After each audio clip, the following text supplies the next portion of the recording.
Hey, tonight we explore the forgotten warmth of medieval winters, where darkness fell early and lasted long.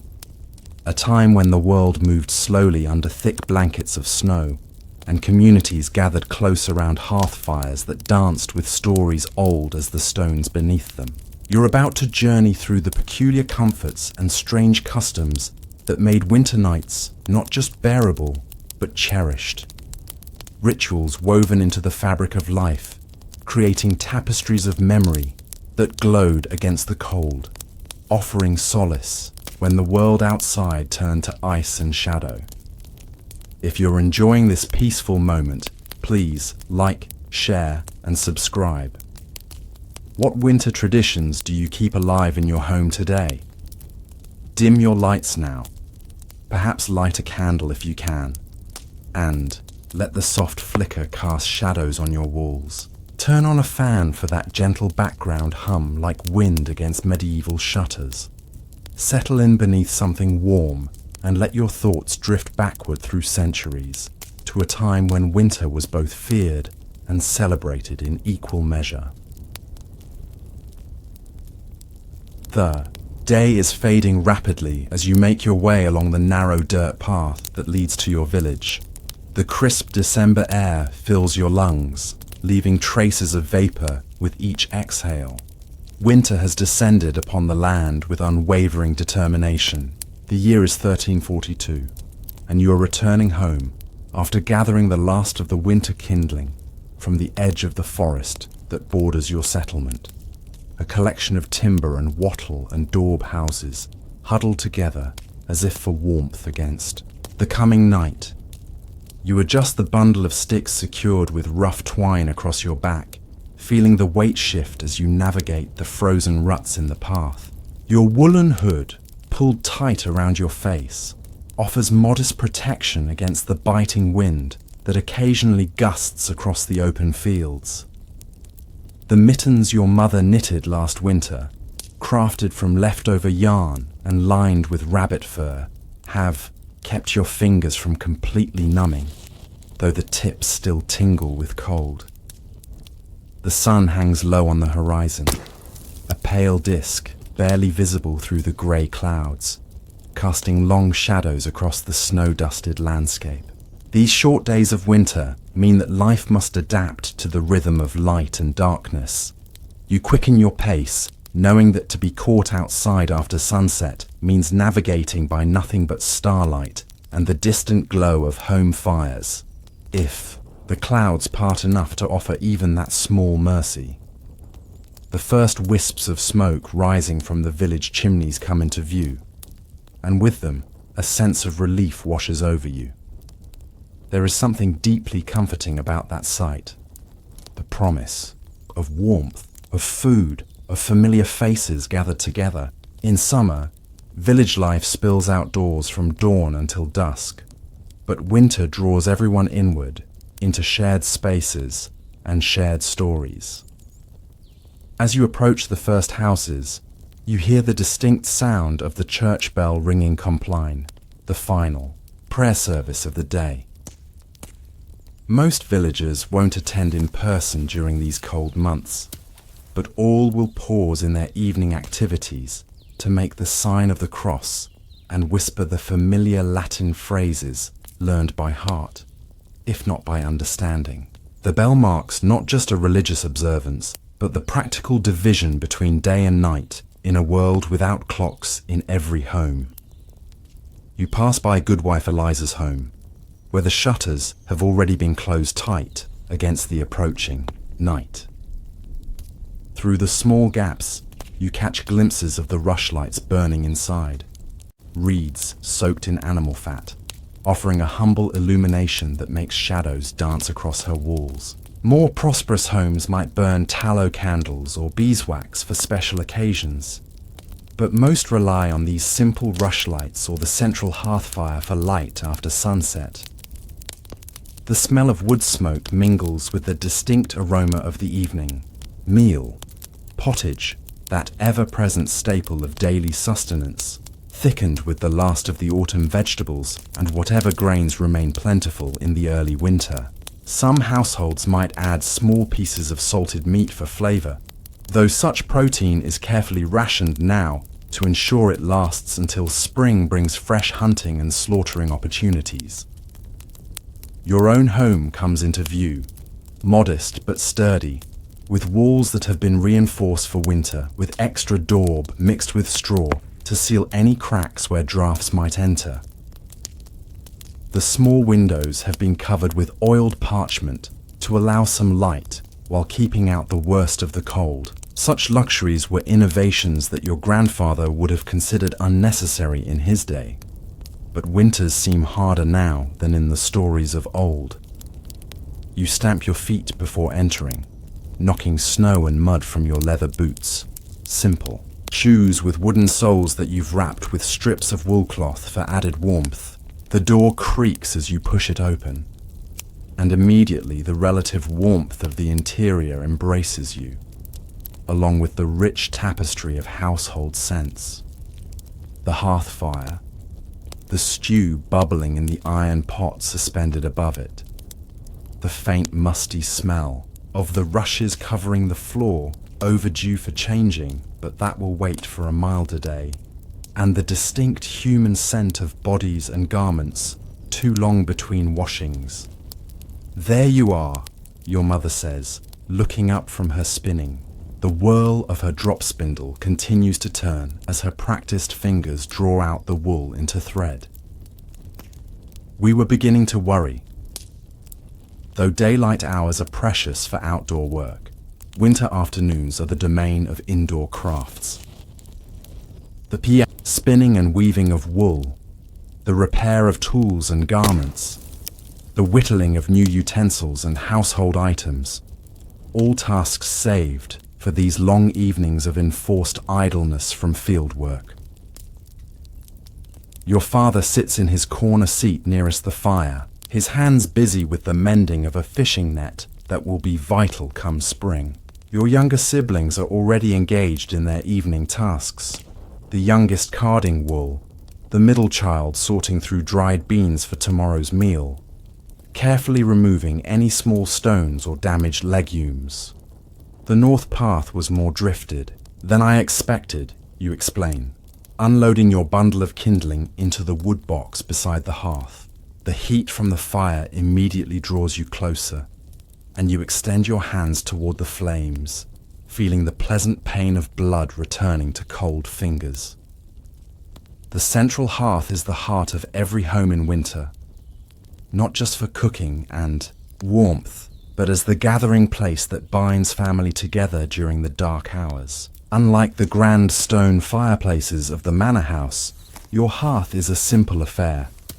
A stone-lined pit in the center of the main room, with a hole in the roof above to allow smoke to escape. The arrangement is inefficient by modern standards, losing much heat to the upper reaches of the room, but the smoke that lingers helps preserve the thatch of the roof and deters insects and rodents that might otherwise make their winter homes alongside you. As you warm yourself, your mother hands you a wooden bowl filled with the evening pottage, a thick stew of barley and dried peas, flavored with a small piece of salted pork and the precious pinch of imported pepper that your father trades for each autumn. You accept it gratefully, the warmth of the bowl as welcome in your hands as the prospect of its contents is to your empty stomach. A chunk of dark bread sits beside the hearthstone, warming slightly before being divided among the family. But Miller's wife gave birth last evening, your mother announces as everyone settles in to eat. News travels slowly in winter, but still travels, carried from house to house by those hardy souls who venture out for necessities. A boy, her fifth. Both well, praise God. Such information isn't mere gossip, but vital community knowledge.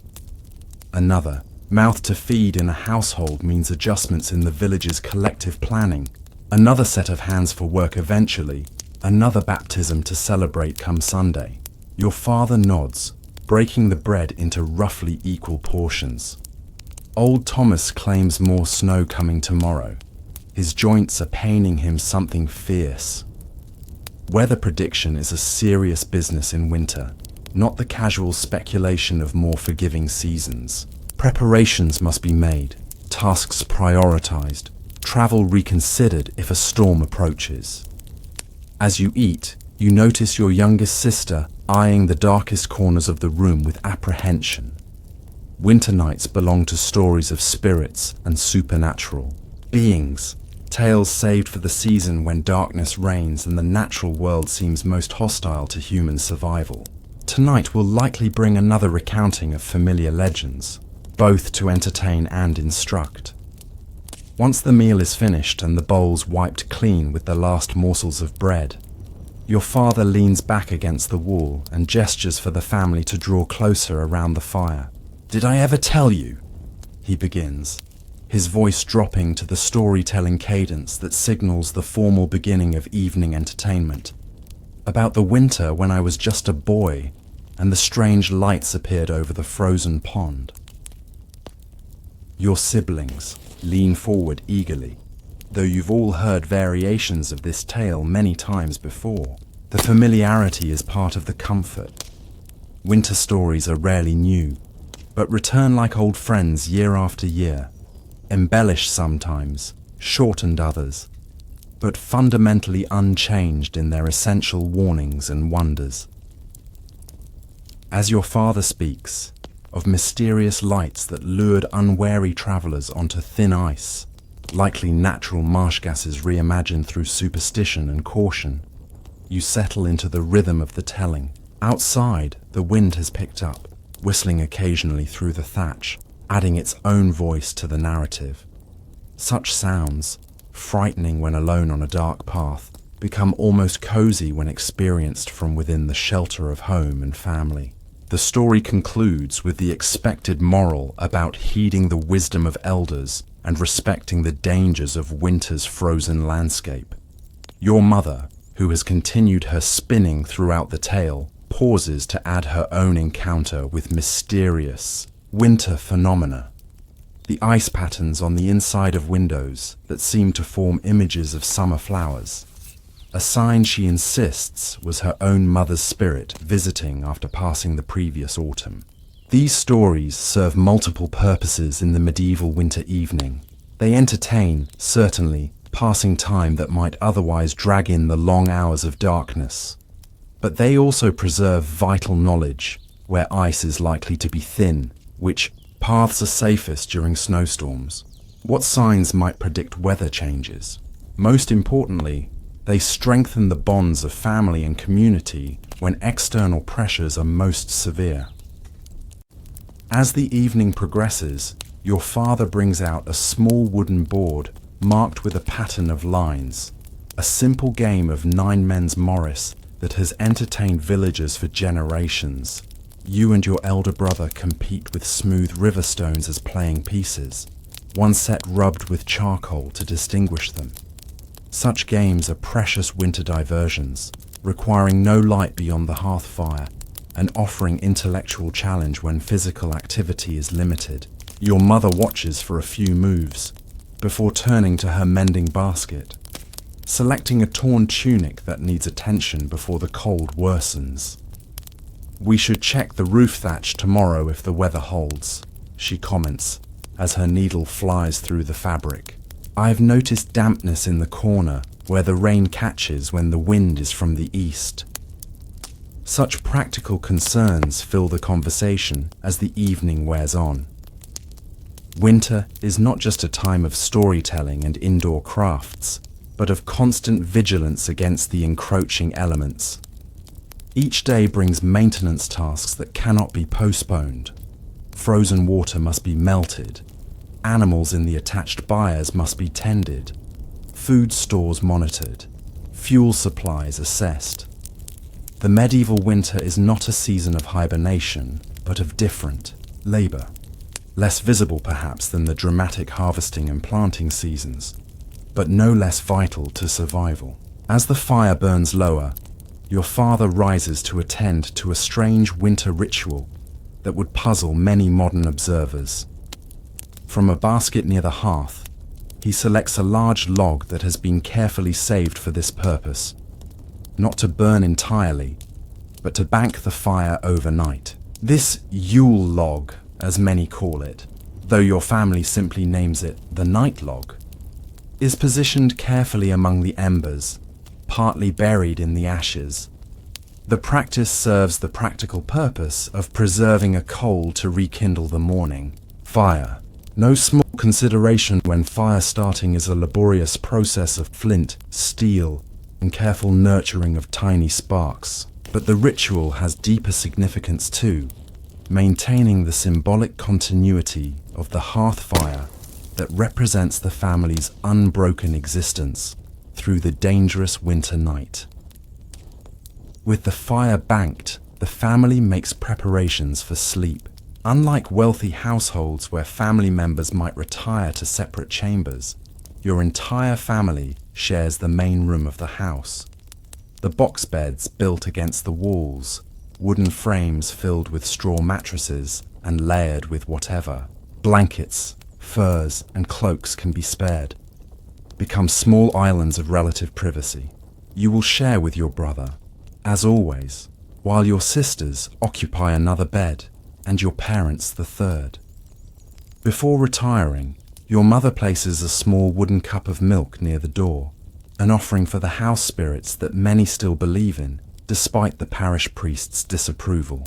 Christianity has layered over, but not entirely displaced, the older beliefs that seem especially potent in winter. The milk is a small price for supernatural protection against the myriad dangers of the season. Your father makes a final check of the door latch and shutters, ensuring all is secured against both weather and possible intruders. Though your village is peaceful, winter desperation sometimes drives thieves from the roads into settled areas, seeking food or valuables. The household's most precious possession, a small silver brooch inherited from your grandmother, has already been hidden beneath a loose hearthstone for the winter months. As you settle into the straw mattress, pulling the heavy woolen blanket and bearskin cover up to your chin, you note how your brother has already positioned himself for maximum warmth, curled slightly with his back to yours. Body heat is too precious a commodity to waste in winter, and even siblings who quarrel by day make peace by night when shared warmth means comfortable sleep. The house is not silent as darkness claims it completely. The fire occasionally pops and shifts, sending brief flares of light across the ceiling thatch. Outside, the wind continues its conversation with the eaves. From the attached byre where the family's 2 cows and single pig shelter for winter comes the occasional shuffling and snorting of animals adjusting in sleep. Your father's soft snoring begins almost immediately, the result of a hard day's labor that guarantees quick descent into slumber despite the early hour. You lie awake a bit longer, listening to these night sounds of a medieval winter. Though, the day ended with the setting sun not long after mid-afternoon. True bedtime comes later, after the evening activities that fill the gap between daylight work and sleep. Now, perhaps 8 o'clock by modern reckoning, the household has settled into the great silence that will last until first light returns around 7. Sleep comes in stages in winter. Your body still remembers the pattern from ancestors long past. First sleep will last several hours, deep and dreamless recovery from the day's exertions. Then, sometime in the deepest part of night, you may wake for a period the old ones called the watching, a quiet, meditative time when thoughts turn inward and the world seems suspended between yesterday and tomorrow. Second sleep will follow, carrying you through until the grey light of dawn signals a new winter day and the cycle begins again. Outside, the first flakes of snow begin to fall, dusting the village with fresh white that will transform the familiar landscape by morning. Inside, warmed by fire, family, and the accumulated wisdom of generations who have survived countless winters before, you drift into the first deep sleep of the long night. The pattern of these winter nights, early darkness, shared meals, storytelling, practical crafts, games, and the careful banking of resources, both material and spiritual, forms the rhythmic heartbeat of the medieval cold season. While modern, people might view such existences as hardships to be endured. For you and your family, these peculiar winter habits create a special kind of intimacy and security unavailable in other seasons when the community disperses to fields and forests. For daily work, morning comes with its own rituals. You wake to the sound of your father already up, carefully uncovering the banked fire from its bed of ashes.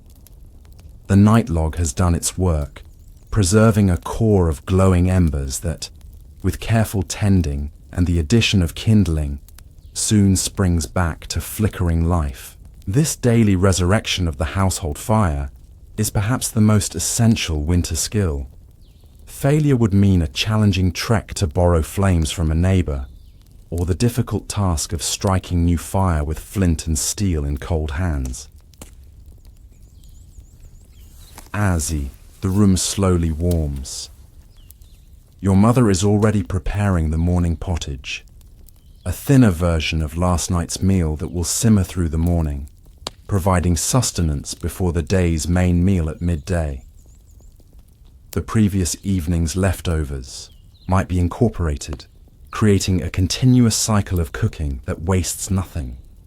Your first task, as always in winter, is to collect water. The overnight snow has covered the path to the village well, and you pull on still damp boots with reluctance. The wooden bucket feels especially heavy this morning, its metal handle biting into cold fingers as you make your way through the new fallen snow. Other villagers have the same idea. Morning water collection becomes one of winter's impromptu social gatherings, a chance to exchange news and weather observations before retreating back to individual homes. My father says 3 more days of this, offers Martin, the blacksmith's son, gesturing at the falling snow as he waits his turn at the well. The birds were flying low yesterday evening, always means more snow coming. Such weather wisdom, passed through generations and refined by observation, guides much of winter life. You nod in acknowledgement, adding your own household's prediction. Old Thomas's joints are paining him. My father says the same. More snow before it clears. The brief exchange represents another vital winter habit, the constant sharing and cross-checking of weather predictions. No single family bears the full responsibility of anticipating nature's movements. Instead, multiple observation methods create a community consensus that guides collective preparation. Returning with your water, some already starting to freeze again in the bucket, you find the house fully awake. Your father has gone to check the animal shelter and bring in more firewood. Your siblings are completing their morning tasks, shaking out bedding, sweeping the fresh rushes on the floor, feeding the small winter store of chickens that have been moved into a corner of the main room to keep them laying despite the cold. You settle by the fire to help prepare the day's special task, candle making.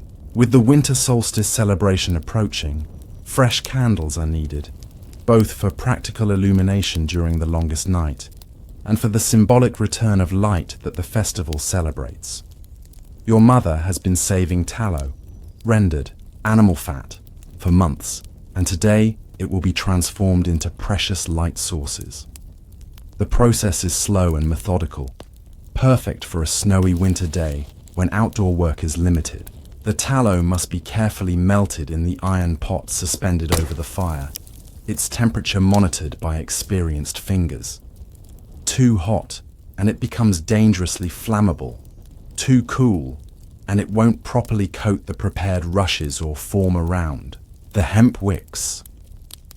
Your younger sisters are assigned to dip the rushes, reeds stripped of all but a thin strip of outer pith, into the melted fat, withdrawing them carefully and hanging them to cool before repeating the process multiple times.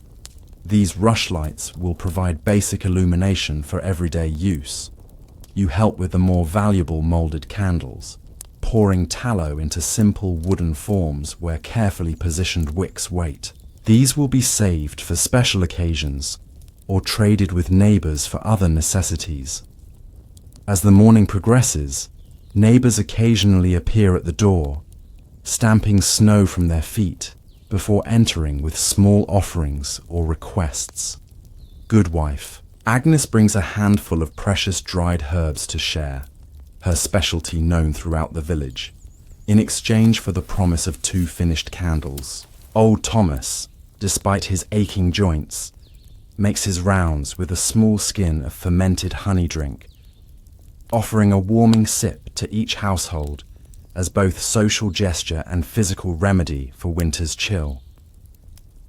This constant exchange of goods and services intensifies during winter, when each household's individual stores may lack specific items. The informal barter system, rarely involving actual coin in your village, ensures that resources are distributed where most needed. One family might have preserved fruits but lack candles. Another might have excess wool but need preserved meat.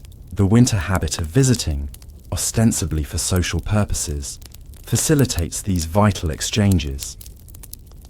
By midday, the candle making is well established as a production line, with cooling candles hanging from the rafters on one side of the room while new ones are constantly being formed. The house has warmed considerably from the combined heat of the fire and multiple bodies engaged in work. Your father and older brother have returned from checking the rabbit snares at the forest edge, today bringing 2 small conies that will add welcome fresh meat to the evening meal. As they clean the rabbits just outside the door, bringing the offal in for the chickens, who convert such scraps to valuable winter eggs, you hear the distant sound of bells. Not the church this time, but the jingling harness bells of an approaching horse and cart. The village stirs with interest. Winter travelers are uncommon enough to warrant attention, especially those wealthy enough to command a horse rather than traveling by foot. Word passes quickly from house to house, and by the time the small cart reaches the village center, a small crowd has gathered despite the falling snow. It's a chapman, a traveling peddler who braves winter roads to bring goods and news between isolated communities. Such visitors are especially welcome in winter, when their arrival breaks the monotony of daily routine and offers connection to the wider world beyond the village boundaries. You join the villagers gathering around the chapman's cart, drawn by curiosity and the prospect of seeing exotic goods from distant markets. Though your family has little to spare for purchases, the display alone is worth the cold wait. Bright ribbons, metal needles, small mirrors, foreign spices in tiny packets, pamphlets with woodcut illustrations for those who can read, and clay, tokens stamped with saints' images for those who cannot. More valuable than his goods, however, is the chapman's news. As villagers make small purchases or trade local products for his wares, he dispenses information gathered along his route. Political developments from the royal court, religious edicts from the bishop, news of marriages or deaths in neighboring communities, warnings of bandits on certain roads, predictions for winter's duration based on observations collected across the region. This oral newspaper, delivered irregularly but eagerly anticipated, connects your isolated winter community to the broader medieval world. The chapman knows his additional value as newsbearer and embellishes his stories accordingly, ensuring welcome lodging in the village headman's home tonight as payment for his entertainment value. Your family purchases nothing. This year's harvest was adequate but not bountiful. But your father trades a future promise of spring mushrooms, his special knowledge of where they grow, For the Chapman's detailed account of how the northern villages are managing an apparent shortage of salt, such information might prove vital if similar shortages spread south before winter's end. By the time you return home, the short winter day is already fading toward dusk, though the heavy clouds make it difficult to track the sun's position. Your mother has planned the afternoon's activities carefully, knowing that daylight would be interrupted by the Chapman's arrival. The candle making continues by firelight, which actually helps in assessing the quality of each light source as it's produced. A candle that burns poorly in daylight will be utterly inadequate on the darkest winter nights. As evening approaches, once more, preparations for the night repeat with variations. Tonight's meal features the rabbit meat, a small portion for each family member, extended by addition to the ever-present pottage. The bones will later be boiled for broth, and the fur carefully cleaned and set aside for eventual use in mittens or hat lining. Tonight's entertainment, influenced by the Chapman's visit, turns to news discussion rather than traditional stories. Your father and mother debate what the salt shortage might mean for your village's spring trading, while you and your siblings speculate about the Chapman's tale of unusual lights seen in the northern sky. Perhaps the same phenomenon your father described in yesterday's story, but reported as recent occurrences. As the evening progresses, your mother brings out her special winter project, a small wooden loom on which she is creating narrow decorative bands that will eventually adorn festival clothing or be traded to wealthier households. The rhythmic clack of the heddle provides background music to the conversation, a sound as distinctively winter as the crack of the fire and the howl of wind outside. Your father, inspired by the day's candle making, begins to whittle small holders from scrap wood, simple designs that will elevate rushlights slightly for better burning or hold the more substantial tallow candles. His hands, rough from seasons of farm work, move with surprising delicacy as he shapes the soft pine with his small knife, occasionally holding pieces to the firelight to check his progress. Such handicrafts represent another vital habit of medieval. On winters, the conversion of seemingly idle time into productive creation. Few daylight hours can be wasted during the precious growing season, but winter evenings offer opportunity for crafting items that improve quality of life year-round. The most successful winter craft works serve multiple purposes: creating useful objects, developing skills in younger family members through observation and practice, and providing meditative, purposeful activity during the psychologically challenging, dark season. Tonight, you notice your younger sister watching your father's whittling with particular interest. Recognizing the teaching moment, he calls her over, selecting a simpler piece of wood and demonstrating the basic knife grip before carefully guiding her hands through the first tentative cuts. This impromptu apprenticeship, repeated across countless winter evenings with various crafts, ensures that essential skills transfer between generations. Keep the blade moving away from your body, he instructs gently. Let the wood tell you which way it wants to split.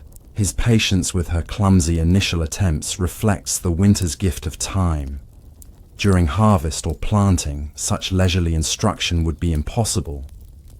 But the enforced slowness of winter allows for gradual mastery rather than rushed efficiency. As the evening deepens toward true night, another unique winter habit emerges. Your mother reaches into her special basket and withdraws dried apple slices, preserved from autumn's harvest and normally reserved for special occasions or medicinal use. Tonight, with the excitement of the Chapman's visit and the productive candle making, she deems the family deserving of this small luxury. The distribution is ceremonial, each person receiving exactly the same number of slices to ensure fairness. The dried fruit, sweet, chewy, and intensely flavorful after the transformation of preservation, is consumed slowly, with appreciation that borders on reverence. Winter treats are savored differently than summer abundance. Each bite represents careful planning, labor, and resource management, stretching back months. As you nibble your portion, making it last as long as possible, your father begins a different sort of winter entertainment. Riddles and word puzzles that exercise the mind when the body must remain indoors. I have a mouth but never speak, a bed but never sleep, he intones, eyes twinkling in the firelight as your siblings compete to solve the familiar yet always entertaining conundrums. A river, your brother calls out triumphantly, earning an approving nod before another riddle is offered. These mental games, ranging from simple word associations to complex logical problems disguised as stories, form another layer of winter education, developing reasoning skills and memory in a culture where formal schooling exists for only a privileged few. As the fire burns lower and the hour grows later, conversation naturally turns to tomorrow's tasks. Weather permitting, the men will check the condition of the storage pit where root vegetables are layered in sand and straw against frost. Your mother plans to begin the lengthy process of winter laundry, a dreaded task involving melting snow, heating water, and exposing hands to painful cold, but necessary before the Christmas observances. These evening planning sessions represent another critical winter habit, the careful allocation of limited daylight hours to ensure that all essential tasks receive attention before the season's end. Unlike summer's seemingly endless days that accommodate adjusted schedules, winter's brief light means each day's work must be strategically organized to maximize productivity during precious sunlight. Before sleep claims the household, your father performs one final winter ritual specific to particularly cold nights. From a small leather pouch, he extracts a handful of dried herbs, a mixture of rosemary, lavender, and other plants harvested and preserved during summer specifically for winter use. These he scatters across the banked embers, filling the house with aromatic smoke that serves multiple purposes, masking the inevitable odors of bodies and cooking in the sealed winter home, discouraging insects that might emerge from thatch or floorboards seeking warmth, and according to older beliefs, purifying the night air against disease and spiritual threats.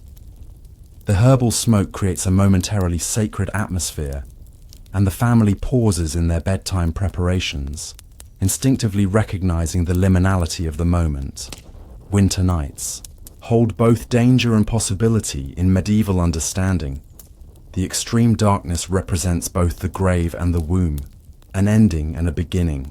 The smoke ritual acknowledges this duality, offering protection through the vulnerable hours of sleep. As you settle once more into the shared bed, pulling the covers tight against the deepening cold that even the hearth fire can't fully dispel, you reflect on the peculiar intimacy of winter. No other season demands such interdependence, such careful cooperation between family members and across the community. The strange habits that structure these dark months, the fire tending, the resource sharing, the storytelling, the craft making, the careful observation of weather and time, create a different way of being that modern life, with its constant illumination and individual isolation, has largely forgotten. Outside, the snow continues to fall, adding another layer to the white blanket that transforms the familiar landscape. Inside, cocooned in warmth hard-won through generations of accumulated wisdom, the household breathes in rhythmic unison, embodying winter's greatest lesson. Survival depends not on individual strength, but on the resilience of human connections, carefully maintained through habits both practical and symbolic that carry communities through the darkest season toward the promised return of light. Sleep claims you finally, your dreams mixing the Chapman's tales with your own memories of past winters. Tomorrow will bring its own challenges and small joys. Another day in the ancient pattern of medieval winter, where every habit serves the dual purpose of physical survival and spiritual endurance through the long, dark heart of the year. And now, this story draws to a close. Take a deep breath as we gently move forward in time, into the next chapter of your journey. Time unfolds like silk from a merchant's bundle, colors shifting, textures changing. Ancient stones warm beneath your feet as morning light breaks over eastern hills, and the first calls of vendors begin to echo through narrow streets perfumed with spice and possibility. Hey, tonight we explore the vibrant tapestry of ancient market squares, where civilizations converged in a dance of commerce and culture. The marketplace, not merely a venue for trade, but the beating heart of societies long past. As you settle in, imagine the weight of a coin purse at your hip, the sensation of well-worn sandals upon your feet, and the symphony of voices calling out their wares in languages both familiar and foreign.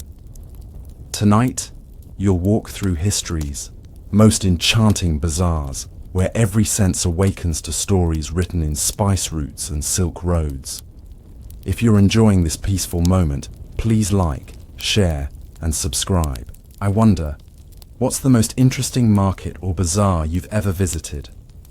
Lower your lanterns to a gentle glow, perhaps open a window to catch the whisper of evening air, and allow your mind to wander freely across the threshold of centuries.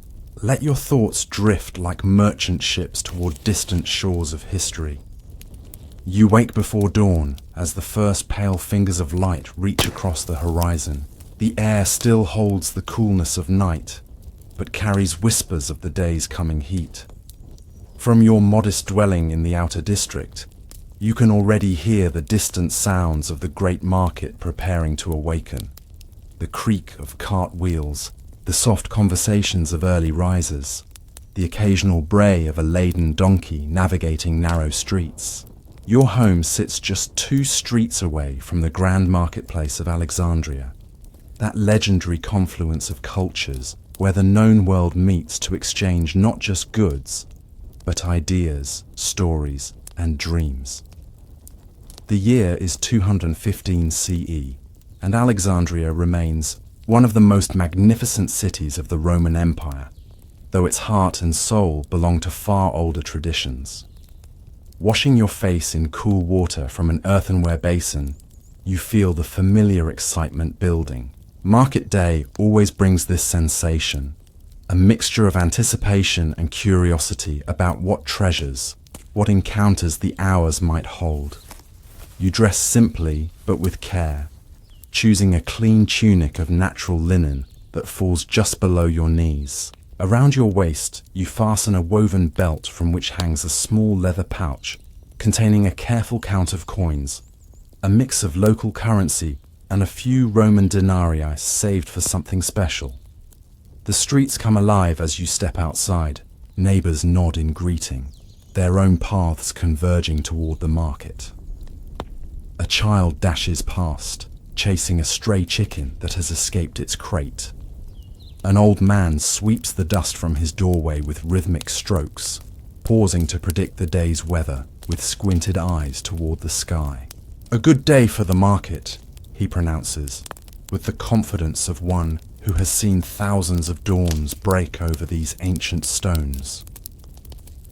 The closer you get to the heart of the city, the denser the foot traffic becomes. The streets narrow, and then widen unexpectedly, following patterns laid down centuries ago. Overhead, fabric awnings stretch between buildings, creating dappled shade that dances across the cobblestones. The sounds grow louder, a cacophony that somehow forms its own kind of music, while the scents begin their intricate layering. Fresh bread from a bakery, pungent fish from the morning catch, the sweet perfume of dates and figs piled high on wooden carts You pause at the entrance to the main square, taking in the spectacle that unfolds before you. The great marketplace of Alexandria spans an area that would accommodate several Roman forums. Hundreds of stalls and shops form a labyrinthine arrangement, some permanent structures of mud brick and wood, others simple cloths spread upon the ground. Between them weave thousands of people, locals in Egyptian dress, Greeks in flowing tunics, Romans in their distinctive togae, desert nomads wrapped in indigo cloth, and travelers from lands so distant their languages remain mysterious. To local ears, the organization of the market follows ancient logic.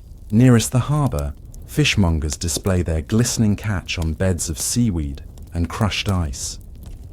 Beyond them, butchers work with precise movements, their stalls marked by suspended hooks and carefully arranged cuts. The grain merchants occupy a corner near the public granaries, their goods displayed in open sacks that reveal wheat, barley, and exotic rice from eastern lands. As you move deeper into the market, you find the spice sellers, whose rainbow displays of powders and seeds create intricate patterns that seem too beautiful to disturb. Your nostrils fill with the complex perfume of the spice section: cinnamon from Ceylon, pepper from India, local cumin and coriander. Mysterious blends whose recipes are closely guarded secrets passed through generations. An elderly spice merchant sits cross-legged behind his display, his eyes bright in a face mapped with wrinkles. He recognizes you from previous visits and beckons with a subtle nod. "The same as last month?" he asks in accented Greek, already reaching for the small clay jar of his special mixture. A blend that transforms even the simplest meals into feasts. His fingers, stained yellow-orange from decades of handling turmeric, measure the spices with practiced precision into a twist of paper. As you count coins into his palm, he leans forward. "They say a ship arrived yesterday from the southern seas, bringing something special." His voice lowers conspiratorially. "In the cloth market, the merchant with the blue awning. Tell him Ptolemy sent you." Before you can question him further, he turns to another customer, the moment of connection closed like a door in gentle wind. Curiosity piqued, you tuck the spice package carefully away and navigate through the growing crowd toward the cloth section. The morning has fully arrived now, the sun climbing higher, and the market reaches its full voice. 1,000 conversations creating a tapestry of sound as complex as the woven goods displayed on every side. The cloth market offers particular delight to the senses. Here, fabrics from across the known world hang in brilliant displays. Egyptian linen so fine it seems translucent when held to the light. Thick woolens from colder northern regions.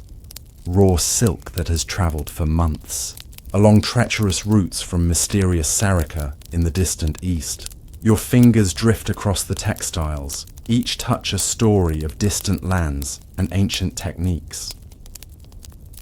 You spot the blue awning, a deep indigo cloth that creates a pool of cool shade. Beneath it, a merchant you've never seen before arranges bolts of fabric with careful hands. Unlike many of his neighbors who call out to passing customers, this man works in contemplative silence, allowing his goods to speak for themselves.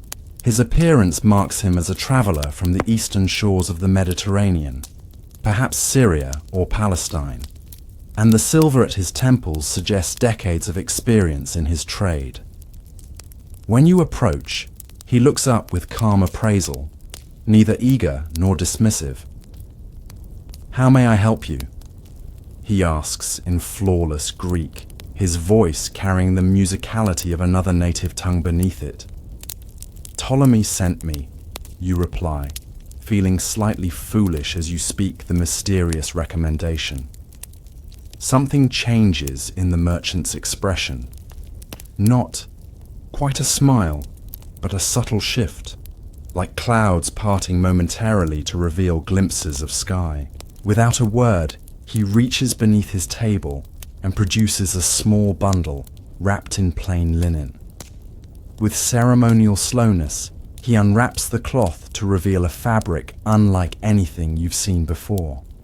The material catches the light in impossible ways, shifting between deep purple and blue with the slightest movement. Its surface bears an intricate pattern that seems to move on its own, like water reflecting moonlight. "Sea silk," the merchant says quietly, watching your reaction. "Harvested from the beards of great shellfish in the deepest waters of the Phoenician coast. It takes a diver's lifetime to gather enough for a single garment." You reach out hesitantly, and he nods permission. The fabric feels impossibly soft between your fingers, as if touching a substance between liquid and solid. "It cannot be dyed," the merchant explains. "This color comes from the sea itself, from the creature's life spent filtering the ocean's essence. No imperial purple can match it, though emperors have tried." Looking at the small square of fabric, no larger than your two hands together, you already know it costs more than you could afford in a year of careful saving. The merchant seems to read your thoughts. "I do not expect to sell this today," he says with unexpected gentleness.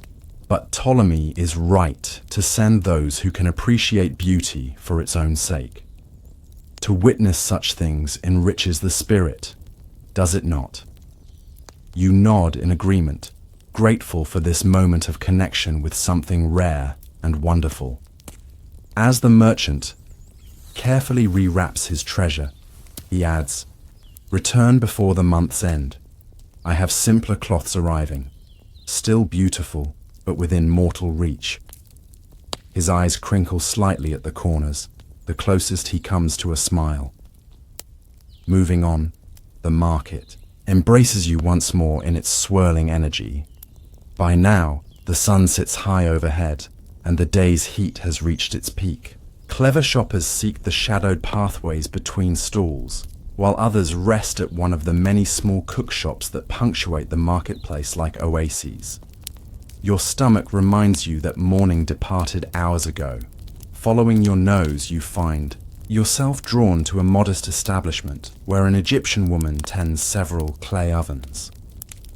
The aroma of baking bread mingles with the scent of stewed lentils seasoned with garlic and cumin. For a few small coins, she serves you a portion on a simple pottery dish. The lentils rich and earthy, the bread still warm from the oven, with a small pool of olive oil flecked with local herbs for dipping. You find a seat on a stone bench beneath a twisted olive tree that somehow manages to survive in this urban landscape. All around you, others take their midday meal. Laborers with calloused hands wolfing down food before returning to work. Merchants stealing moments away from their stalls. A group of students from the famous library engaged in passionate debate even as they eat. A pair of Roman soldiers maintaining watchful vigilance while enjoying local delicacies their distant homes would never know. While you eat, a storyteller sets up nearby, unfolding a small carpet and placing a wooden cup before him for donations. His voice rises and falls in the ancient rhythms of oral tradition, spinning tales of the city's founding by Alexander himself, of the lighthouse that guides ships safely to harbor, of gods and heroes whose exploits blur the line between history and myth. Children gather first, sitting cross-legged in rapt attention, but soon adults pause as well, drawn into the spell of words that transport listeners across time and distance. The storyteller's eyes meet yours momentarily as his tale reaches the description of the great library, Alexandria's crowning glory. Knowledge from every corner of the earth, he intones, arms spread wide to encompass the world. Scrolls in languages some can no longer speak, wisdom from dynasties fallen to dust, all preserved within walls any citizen may enter. Pride touches his voice. The particular pride of Alexandrians who know their city stands as a lighthouse, not just for ships, but for human understanding. After your meal, you continue your market journey, moving now toward the section that holds particular fascination: the booksellers and scribes who cluster near the western edge of the square. Unlike the boisterous atmosphere of most market sectors, a relative hush hangs over this area, broken only by the murmur of scholarly discussions and the occasional crinkling of papyrus. Here, knowledge itself becomes commodity, though unlike fish or fabric, it multiplies rather than diminishes when shared. Scribes sit with reed pens and ink pots, offering their services to those who cannot write or who wish to send beautifully composed letters. Booksellers display carefully rolled scrolls in wooden cubbies organized by subject and language. Philosophy, mathematics, poetry, history, medicine, astronomy, the collective wisdom of civilization available for those with coins and curiosity. You pause before a stall where an elderly Greek woman presides over a collection particularly rich in poetry. Sensing a kindred spirit, she pulls out a scroll without being asked. "New verses from Athens," she says by way of introduction. The poet captures something of Sappho's spirit. Though none can truly match her, of course, she unrolls just enough to reveal the first lines, beautifully inscribed in even Greek letters, and begins to recite in a voice surprisingly strong and clear.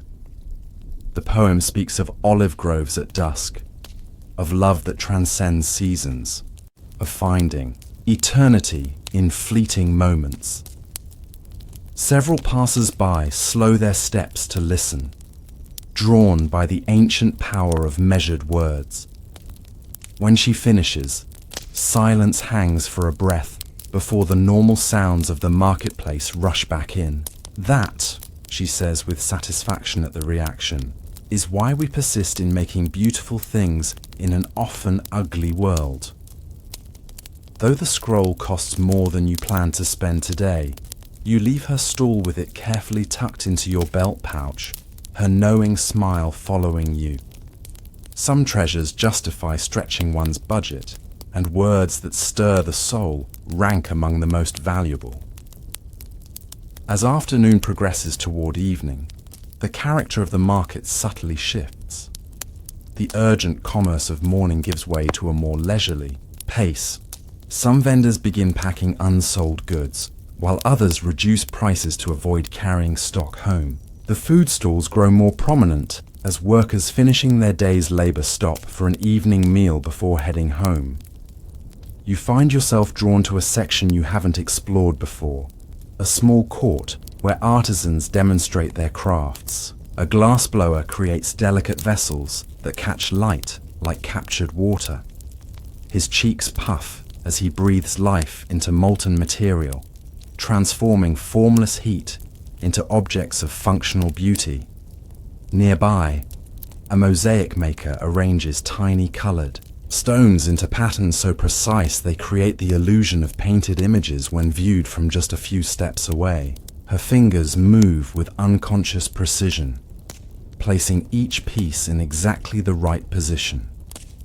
Most captivating is an old man working with wax and pigment to create funeral portraits, those haunting images that preserve the likeness of the deceased for eternity. As you watch, a face emerges from his careful brushwork, a young woman with serious eyes and a slight smile that suggests she held secrets in life. Though the portrait's subject is likely long departed for the afterlife, something of her essence remains in this image created by skilled hands. The artist notices your interest and pauses in his work. "She died in childbirth," he says simply. "The family wants to remember her as she was in life, not as she looked at the end." He gestures to a wooden panel leaning against his workbench. "That one I finished yesterday. The boy was only 12. Fever took him. but now his face will accompany him to the next world and beyond. There is something profoundly moving about this ancient practice, this refusal to let death have the final word, this insistence that human hands can capture something of the spirit's essence in wax and color. You thank the artist for sharing his work and knowledge, dropping a small coin in the bowl beside his workspace, although you've purchased nothing. The sun now hangs low in the western sky, painting the limestone buildings in shades of gold and amber. Lamps and torches begin to appear throughout the marketplace, creating pools of warm light as shadows lengthen. Many vendors have departed, but others, particularly those selling food, drink, and entertainment, are just beginning their busiest hours. Night markets have their own special character, their own particular magic. By day, the marketplace serves necessity and commerce. By night, it transforms into a space of leisure and pleasure. Musicians claim corners and small squares, their instruments creating pockets of melody throughout the market. The scent of grilling meats and smoking braziers fills the air. Wine flows more freely, loosening tongues and encouraging laughter. You find a place at a taverna that spills out from a permanent structure onto the edge of the marketplace.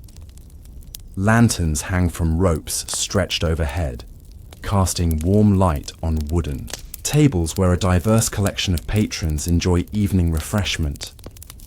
The proprietor, a barrel-chested man with a booming laugh, moves between tables with the ease of someone born to hospitality. When he reaches you, he recommends the house specialty, a spiced wine heated with slices of citrus and sweetened with local honey. Best in Alexandria, he proclaims, though you suspect he says this to all newcomers. Still, when the earthenware cup arrives, steam rising in the cooling evening air, the first sip confirms his boast might not be mere marketing. At nearby tables, you overhear fragments of conversation that paint a portrait of the city in verbal brushstrokes, sailors discussing tomorrow's tides and winds, a merchant from Petra describing a caravan attacked by desert bandits, two scholars engaged in heated debate about astronomical calculations, a Roman official complaining about communications delayed from the imperial capital. A group of performers sets up in the small open area beside the taverna. Musicians with pipes and drums, accompanied by a woman whose silver ankle bells chime with her movements. As they begin to play, conversations pause, all eyes drawn to the dancer as she begins her performance. Her movements tell stories without words, of rain coming to parched fields, of birds in flight, of love found and lost, of the eternal cycle of seasons. Though the specific symbolic language of her gestures might be foreign to some viewers, the emotional truth she conveys needs no translation. As night deepens, the marketplace gradually empties, though pockets of activity remain like stars in a darkening sky. Vendors cover their wares or pack them away entirely. The more permanent shops close their wooden shutters. City slaves move through with brooms and buckets, beginning the nightly cleaning that will prepare the space for tomorrow's commerce. You finish your wine, leave a generous tip for the tavern keeper, and begin the walk home through streets now lit by occasional oil lamps and the three-quarter moon climbing the eastern sky. The day's experiences swirl in your mind. The sea silk cool between your fingertips, the spice merchant's conspiratorial whisper, the poet's words that now travel home with you, the funeral portraits capturing lives in moments of arrested time. This is the true magic of the ancient marketplace.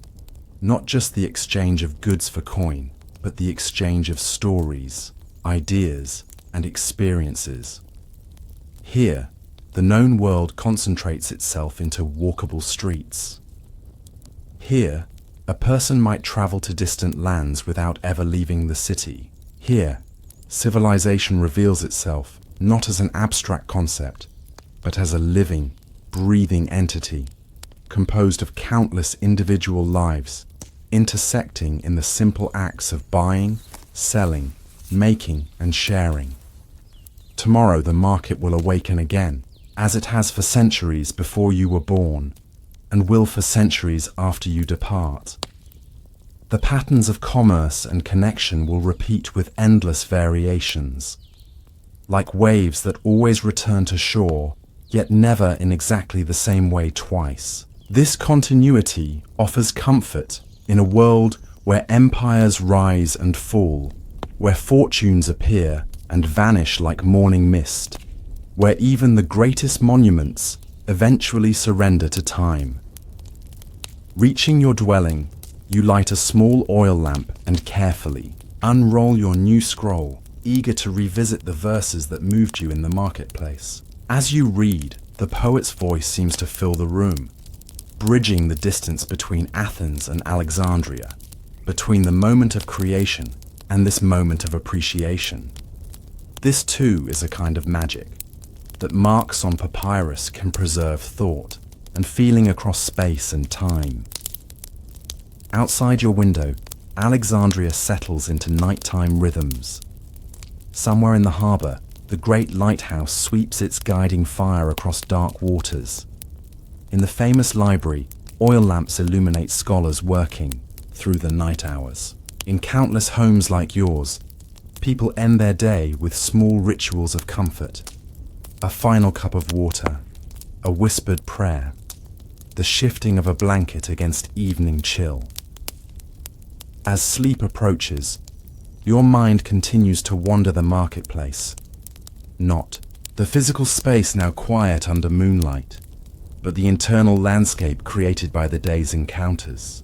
The spice merchant's eyes crinkling with shared secrets, the cloth seller's reverent handling of sea silk, the poet's words finding their way directly to your heart, the funeral artist capturing life in the very face of death.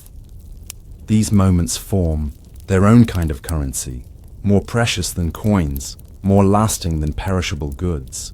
They are the true treasures gleaned from the marketplace, the souvenirs that require no physical space, yet furnish the rooms of memory with enduring richness. This part of your dream has ended, but your journey through history continues. Salt-kissed, winds carry you across time's threshold to wooden decks and billowing sails. The rhythm of waves becomes your heartbeat, the stars your compass. Ancient mariners welcome you into their world, a place where the sea's voice whispers secrets of distant shores and forgotten ways. You stand at the bow of a vessel unlike anything you've seen before. The wooden ship, a Byzantine droman from the 9th century, creaks with a living voice beneath your feet. Dawn is breaking over the Aegean Sea, painting the waves in soft hues of rose and gold. Your nostrils fill with the mingling sense of salt, pine tar, and the lingering aroma of last night's fish stew.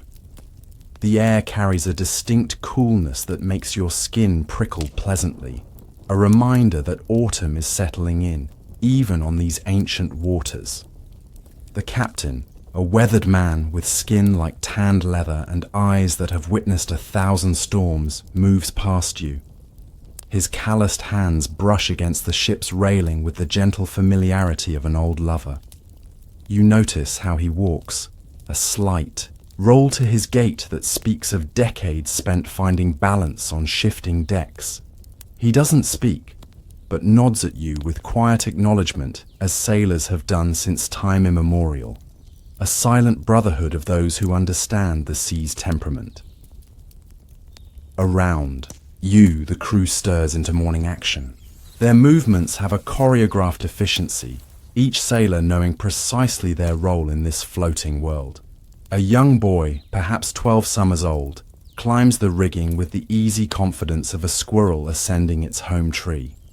His bare feet find purchase on rope ladders that would leave your own hands blistered. You wonder about his story.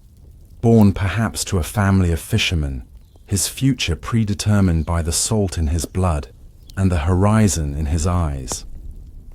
The ship's sail unfurls above you with a satisfying snap, catching the morning breeze.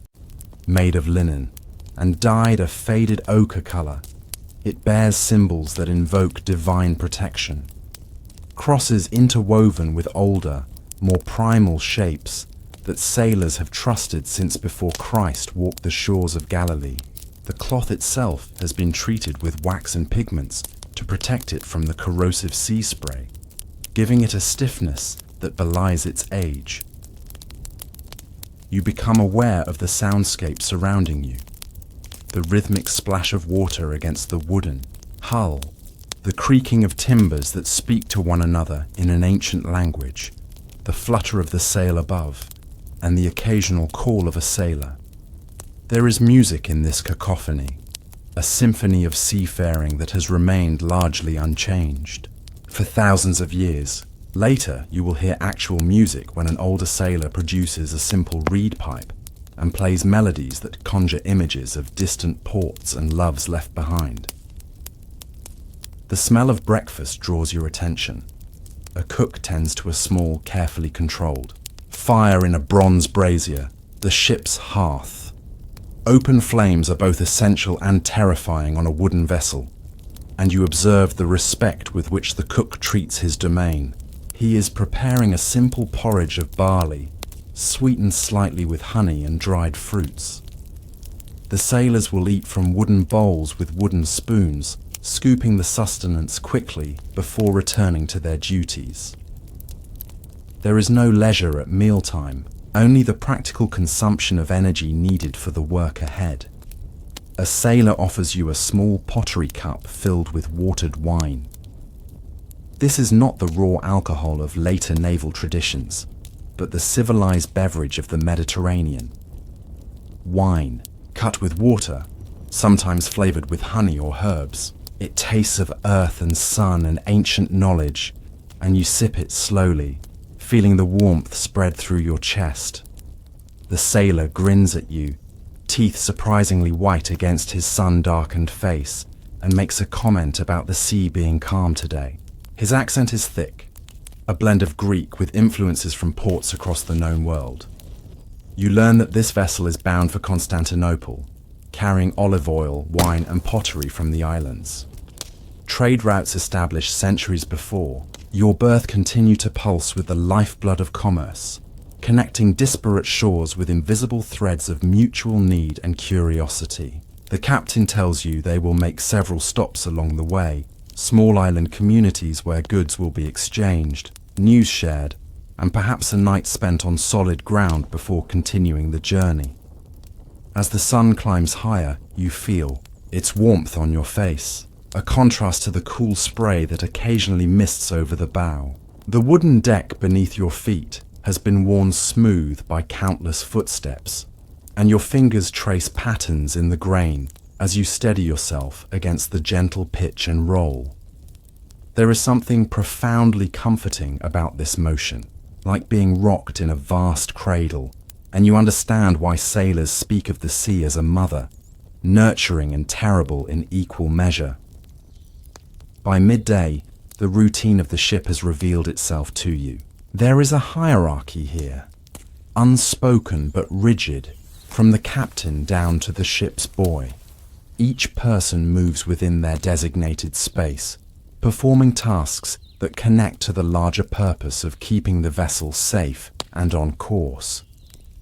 You watch a sailor mend a small tear in the sail, his fingers working needle and thread with surprising delicacy.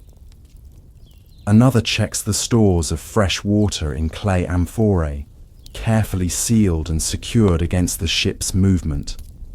The navigator, a thin man with calculating eyes, uses a simple astrolabe to confirm their position, though you sense he knows their location by instinct as much as by instrument. His relationship with the stars is intimate. They are constant companions, unchanging, guides in a world of shifting seas. Later, You will hear him recite the names of stars and constellations to the ship's boy, passing down knowledge that predates written language. In the afternoon, the wind changes, and with it comes a transformation. In the crew's energy, commands are called, ropes adjusted, and the sail repositioned to take advantage of the new direction. You marvel at how the ship responds, turning like a living creature to present its profile differently to the elements. There is wisdom in this design, refined over centuries of maritime trial and error, each feature serving a purpose that may not be immediately obvious to the untrained eye. A sailor notices your interest and explains how the ship's construction allows it to withstand the capricious nature of the Mediterranean. The hull is built using a technique where planks are fitted edge to edge and then secured with thousands of small wooden pegs, creating a hull that can flex without breaking. The keel, the ship's spine, is crafted from a single massive oak that must have stood for centuries before being harvested for this purpose. You place your hand against the curved wooden wall and imagine you can feel the tree's life still pulsing within the timber. As the day progresses, you notice small rituals performed by individual sailors. A whispered prayer before climbing the rigging, a small wooden amulet kissed before being tucked back into a tunic, a copper coin nailed to the mast for luck. These personal devotions coexist with more formal observances. At noon, the entire crew pauses briefly as the captain intones a prayer to Saint Nicholas, patron of seafarers, his words almost lost in the constant murmur of the waves. The afternoon brings a school of dolphins to the bow, their sleek bodies arcing through the water in a display that draws exclamations of delight from even the most seasoned sailors. There is a belief among these men that dolphins are reincarnated sailors, guiding their living brethren safely through treacherous waters. You watch as the ship's boy tosses small bits of fish to the creatures, an offering of respect rather than mere feeding. Later, dark clouds gather on the horizon, and the mood aboard shifts perceptibly. Equipment is secured, hatches battened, and the captain's orders take on a sharper tone. This is not yet fear. These men have weathered countless storms, but rather a heightened awareness, a readiness for the sea's temperament to change. You don't feel it too. A pressure in the air that makes your ears pop slightly, the wind carrying a metallic scent that speaks of approaching rain. The captain invites you to shelter beneath the small deck house as the first fat raindrops begin to fall. Inside this humble space, oil lamps sway gently with the ship's motion, casting warm, flickering light on the nautical charts and personal belongings stored there. The captain's private space reveals much about the man. A small icon of the Virgin, Mary, a well-worn copy of Homer's Odyssey, shells and curiosities collected from distant shores. Each item tells a story of devotion, education, and wonder. The storm, when it arrives fully, is not the violent tempest you may have feared, but rather a steady downpour that drums hypnotically on the deck above. Through the small window, you watch sailors moving about their duties, unbothered by the drenching, their bodies long accustomed to the whims of weather. The captain explains that such rains are a blessing, refreshing the ship's supply of fresh water, which is collected in canvas funnels and directed into storage vessels. In this moment of enforced pause, the captain shares stories of his decades at sea, tales of strange lights dancing above the mast during electrical storms, encounters with creatures that defy description, the ghost ship he swears he sighted off the coast of Cyprus during a moonless night. His voice has the measured cadence of someone accustomed to being listened to, and you find yourself leaning forward, drawn into narratives that blur the line between fact and maritime legend. As evening approaches and the rain subsides, you emerge to a transformed world. The sea has darkened to deep indigo, the sky cleared to reveal a canvas of emerging stars. The air feels washed clean, carrying a freshness that fills your lungs completely with each breath. Sailors move about, wringing water from their tunics and laughing together, the shared experience of the storm having reinforced their bonds. The cook has prepared a special meal to mark the passing of the storm, a fish stew rich with Mediterranean, herbs, olives, and chunks of crusty bread to soak up the broth. The crew gathers in small groups, sharing the food from common bowls, their conversation flowing as freely as the watered wine that accompanies the meal. You notice how they sit, always with one eye on the horizon, one ear attuned to the sounds of the ship, their relaxation never complete while at sea. After the meal comes a time of storytelling and song. An older sailor, with a voice surprisingly clear and strong, begins a tale you recognize as far older than the ship itself. The adventures of Odysseus, that most famous of seafarers. The story has been adapted over centuries, details changing with each teller, but its essence remains. The perilous journey home, the whims of gods and nature, the cleverness required to survive. The sailors listen with the peculiar attention of men hearing their own potential fate woven into ancient verse. Songs follow, working shanties that set the rhythm for tomorrow's labor, ballads of love found and lost in ports across the Mediterranean, hymns that blend Christian devotion with older, more primal spiritual traditions. A sailor produces a small drum made of goatskin stretched over a ceramic frame, tapping out rhythms that seem to match the beating of your heart. Another joins with a flute carved from bone, its notes pure and piercing against the backdrop of the sea's constant murmur. As true darkness settles, you find yourself drawn to the ship's rail, gazing out at a sea transformed by moonlight, silver. Ripples extend to the horizon, creating an otherworldly landscape that seems both infinite and intimate. The night air has cooled considerably, carrying a chill that makes you draw your cloak tighter around your shoulders. The sailor standing watch nearby offers you a sip from his flask.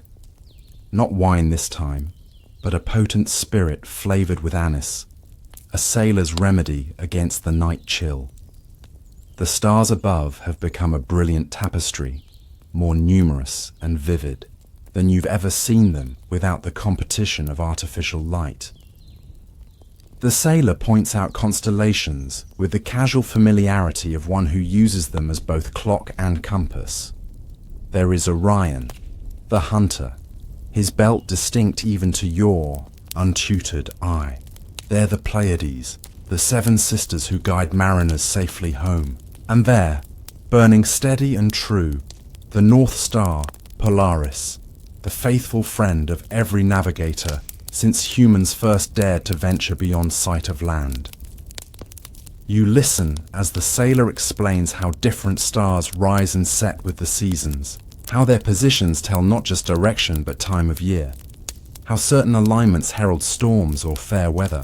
This knowledge, passed from master to apprentice over countless generations, represents humanity's first attempts to impose order and prediction on an unpredictable world. The night deepens, and most of the crew has retreated to simple pallets, laid in whatever sheltered spots can be found on the vessel. Their sleep is light, bodies attuned to wake at unusual sounds or changes in the ship's motion. The watch rotates throughout the night, ensuring that vigilant eyes always scan the horizon for hazards or the distant flicker of another ship's lamp, perhaps friend, perhaps foe.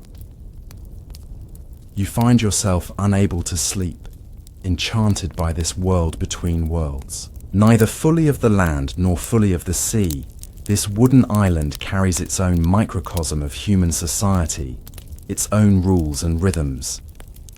The The gentle swaying that made you slightly queasy earlier now feels natural, your body having adapted to this new reality of constant motion.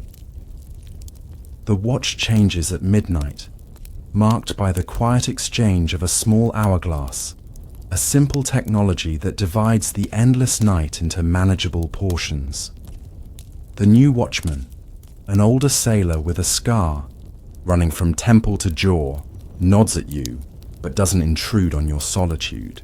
There is an understanding among these men of the need for private communion with the sea and stars, moments of contemplation amid the enforced closeness of shipboard life. As you gaze into the darkness, you become aware of the bioluminescence. In the ship's wake, tiny marine organisms disturbed by the vessel's passage, responding with ethereal blue-green light that traces the ship's path through the water. This natural phenomenon, known to sailors for millennia but understood scientifically only in recent centuries, adds to the otherworldly quality of the night voyage. The watchman eventually offers you a small wooden stool and a rough blanket, suggesting you might be more comfortable. His kindness is matter of fact, without expectation of thanks. You learn he has sailed these waters for 40 years, beginning as a ship's boy, not much different from the young lad you saw climbing the rigging. His father was a sailor before him, and his grandfather before that, a lineage connected to the sea that stretches back beyond memory. He shares with you a sailor's superstitions: never set sail on a Friday, never speak the names of land animals. While at sea, always place a coin under the mast when a ship is built. Some of these beliefs have practical origins lost to time, while others seem born from the human need to impose control over the uncontrollable. You notice how he touches a small amulet at his neck when speaking of past storms, a gesture so ingrained, he seems unaware of making it. The hours before dawn have a quality unlike any other, a stillness that feels both empty and full, a darkness that is never complete at sea, where water catches and reflects every fragment of light from stars and moon. You drift in and out of light sleep, dreams blending seamlessly with the reality of the gently rocking ship. In this twilight consciousness, you seem to perceive the voices of ancient mariners, Phoenicians, Greeks, Egyptians, Romans, all those who crossed these same waters in vessels more primitive but not so different from this one. The first hint of dawn arrives as a barely perceptible lightening of the eastern sky. The night watchman points it out to you, not the sun itself, still well below the horizon, but the promise of the sun, the gradual retreat of darkness that sailors have welcomed since the first human dared to stay at sea overnight. With daybreak comes renewed confidence, dangers more easily spotted, a psychological reset that you can feel spreading through the ship as more sailors begin to stir. The cook is among the first awake, rekindling his small fire to prepare a simple breakfast similar to yesterday's: porridge, dried fruits, perhaps a precious egg for the captain. The aroma of food cooking mingles with the omnipresent sense of salt, tar, and wet wood. You watch the eastern horizon brighten by increments, colors emerging. First the palest silver blue, then pink, gold, and finally the blinding yellow-white of the sun itself breaking free of the sea's edge. The captain emerges from his small cabin, eyes immediately scanning the sky, the waves, the set of the sail. His assessment takes only moments, but you sense it encompasses dozens of variables: wind, direction, cloud patterns, the feel of the air, the motion of birds. He consults briefly with the navigator, makes a small adjustment to their course, and acknowledges the night watchman with a nod that simultaneously thanks him and releases him from duty.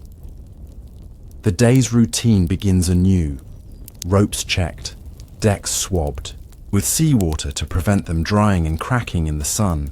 the sail trimmed to optimize the morning breeze. You help carry water for the cook, earning appreciative nods from sailors who recognize the gesture as one of respect for their communal life. The ship's boy teaches you a simple knot used to secure loose items against the ship's movement, his small hands demonstrating with the confidence of long practice. By mid-morning, the lookout calls from his perch high on the mast, "Land has been sighted." The announcement sends a ripple of energy through the crew, though they've made this journey countless times before. There is always something special about the approach to land, a shift in purpose as the open sea mindset gives way to the more complex considerations of coastal navigation and human interaction. You stand at the rail, straining to see the distant smudge on the horizon that gradually resolves into the mountainous profile of an island. The captain names it, one of the many that dot the Aegean, home to a small community with whom they regularly trade. As you draw nearer, details emerge. A natural harbour with a modest stone quay, white buildings clustered along the shore and, climbing the hillside, terraced fields visible as geometric patterns on the slopes. The approach to harbour brings a flurry of activity as sailors prepare to negotiate the more dangerous shallow waters. Depth is sounded using a weighted line marked at intervals, the sailor calling out measurements in an ancient system of cubits. The sail is partially furled, long oars deployed to provide more precise control. You watch, fascinated, as the vessel transforms from a wind-dependent craft to something more akin to a massive rowing boat, the transition smooth and practiced. The sailors' voices change as they near land. Calls become more frequent, orders more specific. There is tension in these moments that wasn't present in the open sea. A recognition of the unique dangers presented by the meeting of land and water. Rocks that could tear the ship's bottom, unexpected currents, the tricky wind patterns created by the island's topography. All must be navigated with care born of experience and local knowledge. Children appear on the shore, running and pointing at the approaching vessel. Soon, adults join them, shading their eyes against the late morning sun. The arrival of a trading ship is clearly an event in this small community, breaking the routine of island life and bringing news, goods, and brief connections to the wider world. The ship glides into the harbour with remarkable grace for its size, oars working in concert to bring it alongside the stone quay. Ropes are thrown to waiting hands on shore, securing the vessel for its brief stay. The gangplank is lowered, a simple wooden board that nevertheless represents the bridge between two worlds, the meeting point of maritime and terrestrial existence. You step onto land with legs that have grown accustomed to constant motion, experiencing the peculiar sensation sailors call land sickness, the temporary disorientation when the ground no longer moves beneath you. The island's soil feels startlingly solid after the living wood of the ship's deck. Around you, the harbour comes alive with activity, goods being unloaded, greetings exchanged, negotiations beginning for fresh water, produce, and other necessities. The captain is welcomed by what appears to be the island's elder, a white-bearded man who clasps him with the familiarity of long acquaintance. You observe the protocols of this meeting, gifts exchanged, formal inquiries about family members, a ritual sharing of wine from a clay vessel decorated with images old enough to have been painted by Odysseus's contemporaries. The sailors are granted shore leave in small groups, ensuring the ship is never left unguarded. They head to what must be the island's sole taverna, a whitewashed building with a vine-covered terrace. Their manner changes subtly on land, shoulders looser, voices louder, gestures more expansive. The temporary release from the confines and disciplines of shipboard life is palpable. You wander through the small market that has spontaneously formed near the harbour, islanders bringing goods to trade with the sailors. A woman offers olives from a wooden bowl, their wrinkled black surfaces glistening with oil. An old man displays wooden carvings, small figures of dolphins, fish, and seabirds that capture the essence of their subjects with remarkable economy. Children sell seashells collected from some remote beach, their commercial seriousness at odds with their years. The sailor who taught you knots appears at your elbow, steering you toward a stone bench in the shade of an ancient olive tree. Here, he explains, the best stories are told. Sure enough, locals begin to gather as word spreads that the ship brings not just goods, but news from the wider world. The cultural exchange that follows is as old as seafaring itself.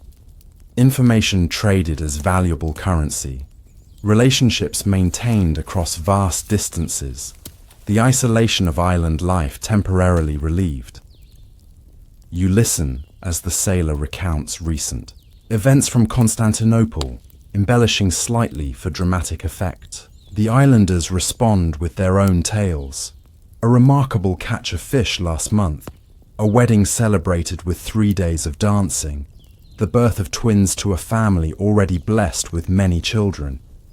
In this exchange, you witness something fundamental to human connection, the shared telling and hearing of stories that help us locate ourselves within the greater narrative of our times. As afternoon turns to early evening, preparations begin for the sailor's departure. This visit, like all such stops, was always intended to be brief, just long enough to replenish supplies, rest briefly on solid ground, and maintain the human connections that sustain both islanders and seafarers. The ship must reach deeper water before darkness falls, and there are still many leagues to travel before reaching Constantinople. You return to the vessel with the others, your pockets containing small souvenirs of your visit, a perfectly spiraled shell, a handful of almonds from the island's groves, a small pottery bead given by a child. The gangplank is withdrawn, ropes cast off, oars deployed to guide the ship from the harbour. From the rail, you watch the island slowly recede, its whitewashed buildings catching the late afternoon sun in a final flash of brilliance. The transition back to open water brings a return to the ship's familiar routines. Sails unfurl to catch. The wind, oars are shipped. The captain resumes his position near the stern, eyes constantly evaluating wind and waves. You find your sea legs return quickly, body remembering the subtle adjustments needed to maintain balance on the moving deck. As darkness falls once more, you reflect on what you've witnessed in this brief immersion into ancient maritime life. The practical knowledge accumulated over centuries, passed from hand to hand rather than written in books. The blend of superstition and hard-won wisdom that guides these men safely across unpredictable waters. The brotherhood formed by shared risk and dependence, creating bonds that transcend the usual divisions of language, religion, and origin. Above all, you've glimpsed a relationship with time and distance so different from our modern experience, measured, not in hours and miles, but in the rising and setting of celestial bodies, the changing of seasons, the slow accumulation of memories and stories that mark a life spent moving between worlds, belonging fully to neither land nor sea, but to the ancient, endless journey between them.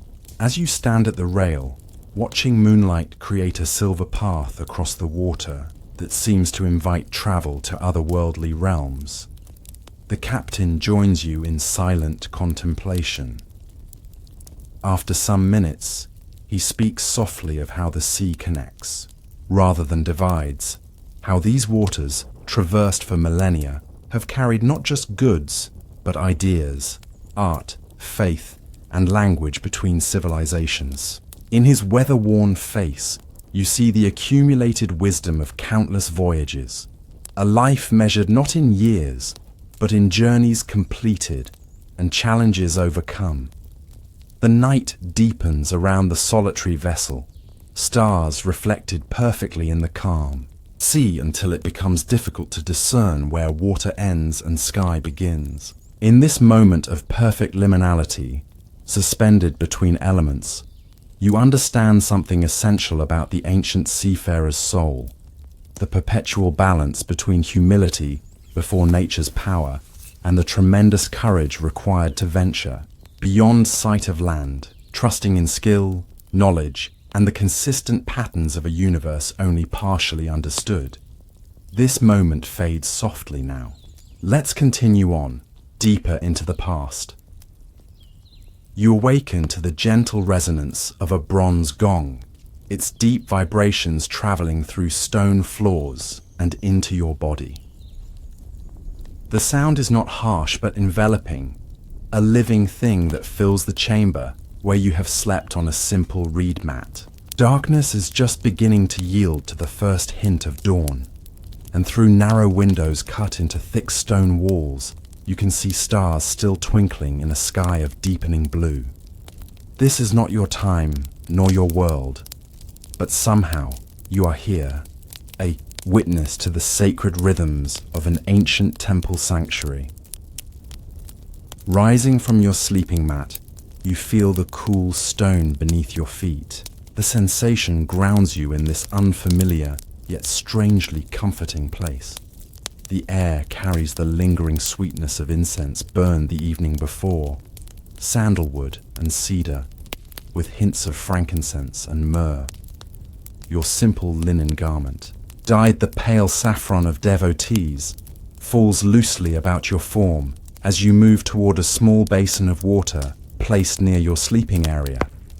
You dip your hands into the cool water, noting how small bits of flower petals, lotus and jasmine, float on its surface.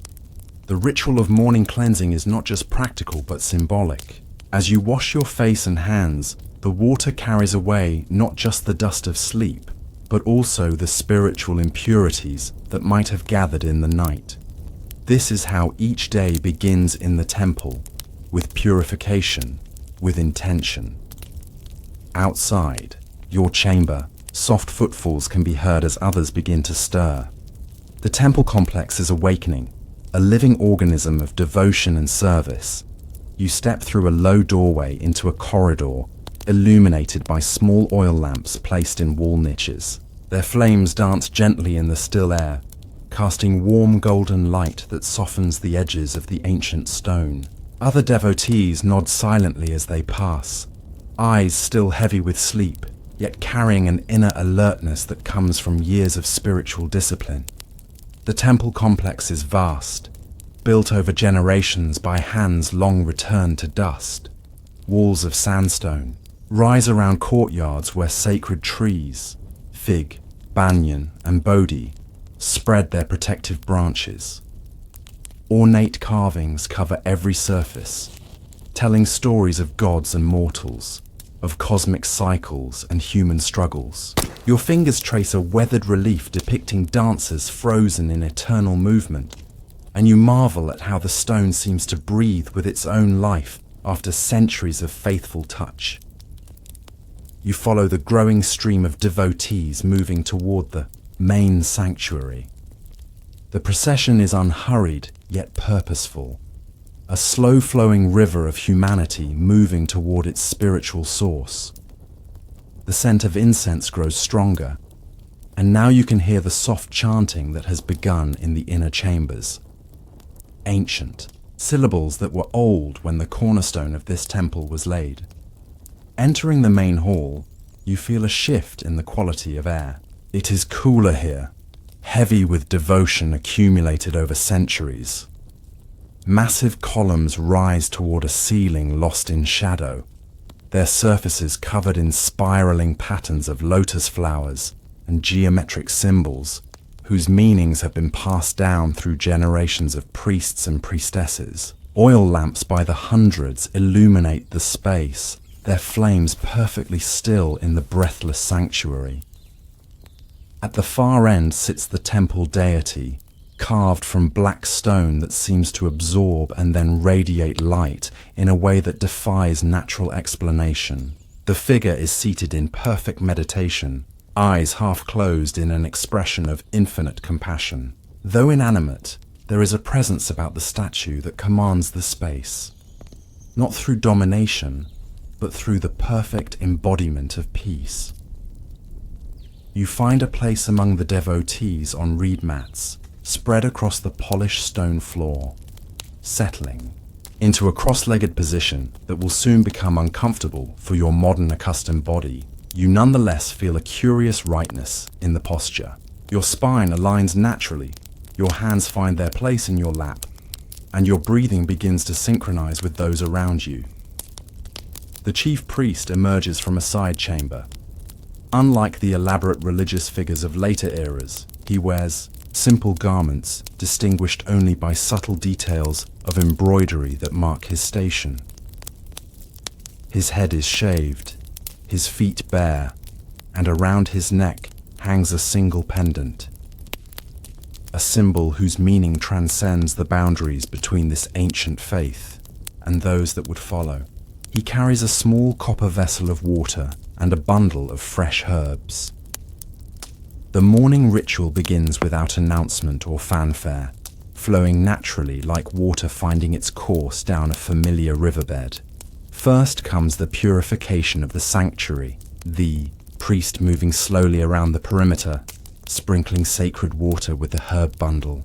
Droplets catch the lamplight as they arc through the air, momentarily transformed into tiny jewels before landing on stone that has received this blessing tens of thousands of times before. Chanting rises from the assembled devotees, not in unison at first, but as individual voices finding harmony in their shared devotion. The sound builds slowly, like the gradual brightening of dawn, until it fills the cavernous space. You don't understand the words, yet their meaning penetrates you on a level deeper than language. They speak of the impermanence of material existence, the cycle of cosmic creation and dissolution, the paths to liberation from suffering. As the chanting continues, attendants light fresh incense in massive bronze burners placed at the four cardinal directions. Smoke rises in perfect columns before spreading outward like a canopy of fragrant clouds. The scent is complex. Notes of sandalwood provide the foundation, while hints of rare resins and herbs collected from distant mountains and deserts add depth and nuance. This is not merely a pleasant fragrance, but a carefully composed aromatic offering believed to please the divine and elevate human consciousness. You close your eyes, letting the combined sensations of sound, scent, and the physical presence of the assembly carry you into a different state of awareness. Time seems to stretch and compress simultaneously. The distinction between past and present blurs. You are here in this ancient temple, but you are also connected to something that exists outside of time entirely. The same spiritual longing that has animated human hearts since the dawn of consciousness. When you open your eyes again, sunlight has begun to stream through high windows, creating shafts of golden light that pierce the incense smoke. The priest now stands before the deity, making offerings of fresh flowers, small cakes of grain, and fragrant oils. Each offering is accompanied by specific mantras, recited with the precision that comes from decades of daily practice. The ritual concludes with a moment of silence so profound that you can hear your own heartbeat. In that silence, something shifts in your perception. The statue no longer appears to be merely carved stone, but seems animated by the devotion directed toward it. The deity's half-lidded eyes seem to meet your gaze momentarily, and though no words are exchanged, you feel acknowledged, welcomed, included in something ancient and ongoing. As the assembly disperses for the day's duties, you remain seated, reluctant to break the spell of this sacred morning. An elderly devotee notices your lingering presence and approaches with a gentle smile. Without speaking, she offers you a small clay cup of warm herbal tea, a gesture that transcends the barriers of time and culture separating you. The tea is bitter yet strangely satisfying, brewed from herbs grown in the temple gardens. First time in the morning assembly? She asks in a language that you somehow understand, though you know you shouldn't. You nod, unsure how to explain your true situation. The gods speak differently to each heart, she continues, settling beside you with the comfortable ease of someone who has spent decades in this sacred space. What did you hear in the silence? Before you can formulate an answer, she touches your hand lightly. No need to put it into words. Some truths are better left in the realm of feeling. Her eyes, clouded with age, yet bright with inner light, study your face. You've traveled far to be here, haven't you? Farther than most. The morning progresses into a rhythm of work and contemplation. You are invited to join a group of devotees tending the temple gardens, which spread across several interconnected courtyards. Unlike the ornamental gardens of later civilizations, these are functional spaces that nonetheless radiate their own form of beauty. Your hands work the rich soil, planting seedlings of healing herbs whose uses have been documented in temple scrolls for generations. The earth is cool and moist beneath your fingers, and working it connects you to the most fundamental cycle of life. Around you, butterflies and bees move between flowering plants, while birds sing from the branches of fruit trees that provide food for the temple community. The elderly woman, who introduces herself as Saraswati, works nearby, harvesting mature herbs with practiced efficiency. Every plant has a purpose, she explains, separating leaves from stems with deft movements. Some heal the body's ailments, others clarify the mind for meditation, and some, she holds up a delicate purple flower, open pathways to the divine realms when properly prepared. As you work together, she shares stories of temple life that reveal a community far more complex than you initially imagined. The sanctuary isn't isolated from the world, but serves as a vital center for the surrounding villages, a place of learning, healing, and conflict resolution. Farmers consult the temple astronomers about planting cycles. The sick come for treatment with herbal medicines, and children receive instruction in sacred texts and practical skills alike. We preserve knowledge, Saraswati says, gesturing toward a building at the far end of the complex. In the library chambers, scribes copy texts that have been passed down for 20 generations. Some contain the wisdom of sages who lived before. The first stone of this temple was laid. After the morning's work, the community gathers for the midday meal, a simple but nourishing affair of flatbread, lentil stew, fresh vegetables from the gardens, and fermented dairy that tastes like a Tangier version of yogurt. The food is served on broad leaves and eaten with fingers. You notice that before eating, each person offers a small portion of their food back to the earth, a gesture of gratitude and reciprocity. The meal is taken largely in silence, though not from any strict prohibition against speaking. Rather, it seems to be a natural extension of the mindfulness that permeates all activities here. You observe how the others eat, slowly, with apparent awareness of each bite, each flavor. Eating in this way transforms a basic biological necessity into something approaching a meditation. After the meal, Saraswati leads you toward the library she mentioned earlier. You should see this while you're with us, she says cryptically, as if aware that your presence here is temporary. The library is cooler than the other buildings, built partly underground to protect its precious contents from the elements. Clay tablets, papyrus scrolls, and palm leaf manuscripts are arranged on shelves of cedar wood, their fragrance providing natural protection against insects. A few scribes work in the diffused light from narrow windows, their reed pens moving across fresh papyrus with meticulous care. One looks up as you enter, studies you with curious eyes, then returns to his work without comment. Saraswati explains that these individuals have taken vows of partial silence, speaking only when necessary for their duties. Here, she says, carefully removing a scroll from a cylindrical container, is the heart of what we preserve. She unrolls it partially, revealing text in a script you don't recognize, interspersed with intricate geometric diagrams and astronomical charts.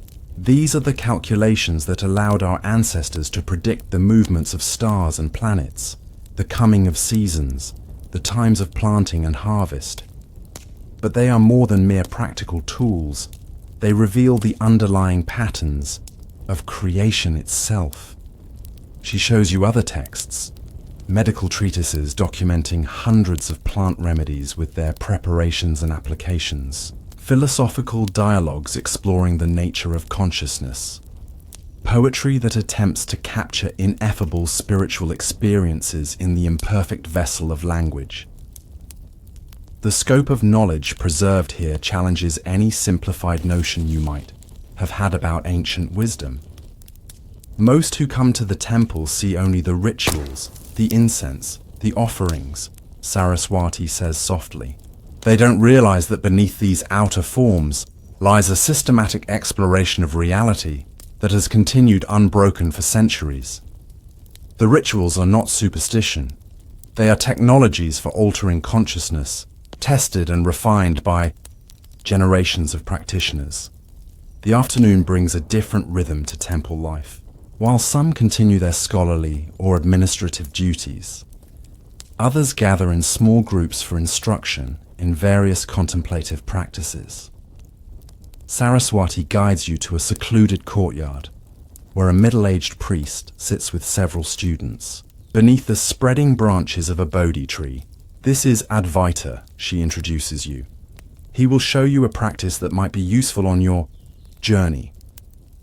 Again, there is that hint that she somehow understands your unusual situation. Advaita gestures for you to sit on an empty mat. His face is unremarkable, except for his eyes, which hold a quality of attention so complete that when he looks at you, you feel wholly seen. Saraswati tells me you come from far away, he says, his voice neither loud nor soft, but perfectly balanced. Distance is an illusion created by the mind. In reality, all places are here, all times are now. He instructs you and the other students in a breathing technique of surprising sophistication. You are to visualize your breath as a golden thread, weaving in and out of different energy centers within your body. With each inhalation, the thread draws in universal life force. With each exhalation, it releases accumulated tensions and obscurations. This practice was ancient when our oldest grandmothers were young, Advaita explains. It prepares the body-mind vessel for deeper insights by balancing the subtle energies that most people never learn to perceive. As you practice under his guidance, you begin to experience unusual sensations, a subtle vibration at the base of your spine, a warmth spreading through your chest, a pleasant pressure at the center of your forehead. These experiences are neither dramatic nor mystical in the way modern spiritual seekers might hope for, but they are undeniably real alterations in your ordinary state of consciousness. Don't grasp at these experiences, Advaita cautions, seemingly reading your thoughts. They are like clouds in the sky of awareness. Acknowledge them, then let them pass. The true purpose of the practice lies beyond all phenomena. The instruction continues for what might be an hour, though time has become increasingly difficult to track in this place. Afterward, your body feels simultaneously energized and deeply relaxed, as if some inner alignment has been achieved. Advaita dismisses the group but asks you to remain behind. The knowledge we preserve here has been transmitted through an unbroken lineage, he tells you when the others have gone. Yet we know that times of forgetting come in the great cycles of existence. There are periods when wisdom goes underground, preserved by the few until conditions ripen for its re-emergence. He studies you with those penetrating eyes. You carry something of our present back into your time, do you not? Even if only as memory, as feeling. Before you can respond, bells begin to ring throughout the complex, signaling the approach of evening rituals. Come, Advaita says, rising fluidly, despite having sat motionless for so long. The day's circle nears completion. The temple complex is transformed by the golden light of late afternoon. Shadows lengthen across courtyards, and the stone itself seems to glow with absorbed warmth. Devotees begin to gather once more, this time bringing offerings they have prepared. Throughout the day, garlands of flowers, small clay lamps filled with clarified butter, specially prepared food, and in some cases, artistic creations like small sculptures or paintings. The evening ritual differs from the mornings in both tone and content, where the dawn ceremony focused on awakening spiritual energy and setting intentions for the day. The sunset observance expresses gratitude for what has been received and prepares the community for the introspective hours of darkness. You join, the procession moving toward a different sanctuary than the mornings, this one open to the sky, centered around a sacred fire pit, as the sun touches the horizon, sending rays of amber light through scattered clouds. The chief priestess, not the same individual who led the morning ritual, emerges from an inner chamber. She wears a headdress of peacock feathers and carries a copper vessel of water from the temple's sacred well. The fire is kindled using methods unchanged for millennia. A wooden drill rotated between palms against a softwood base until friction creates the miracle of flame. This fire is not merely functional, but symbolic, representing the transformative power that turns the raw into the cooked, the profane into the sacred, ignorance into wisdom. As flames leap upward, catching the last direct light of the setting sun, chanting begins once more, different melodies and mantras than the mornings. These pitch slightly lower, creating resonances that you can feel in your chest cavity. Offerings are made to the fire, ghee that causes flames to leap higher, aromatic woods that release fragrant smoke, small portions of the day's harvest symbolizing the giving back of what has been received. The priestess circumambulates the fire 3 times, then addresses the assembly in a voice that carries natural authority without force. As the outer light diminishes, we kindle the inner light. As the world moves toward darkness, we remember that darkness is not to be feared, but honored as the womb of creation. Night is not the absence of light, but the presence of mystery. Her words are not dogmatic pronouncements, but invitations to experience universal truths directly. She speaks of the cosmic cycles mirrored in human life, birth and death, waking and sleeping, remembering and forgetting. She reminds the community that their individual actions contribute to the collective harmony, not just of the temple, but of existence itself. As night fully descends, the fire becomes the primary source of illumination, casting dancing shadows on the faces of the gathered devotees. Stars appear overhead, and you're struck by how brilliant they are without the competition of artificial lighting.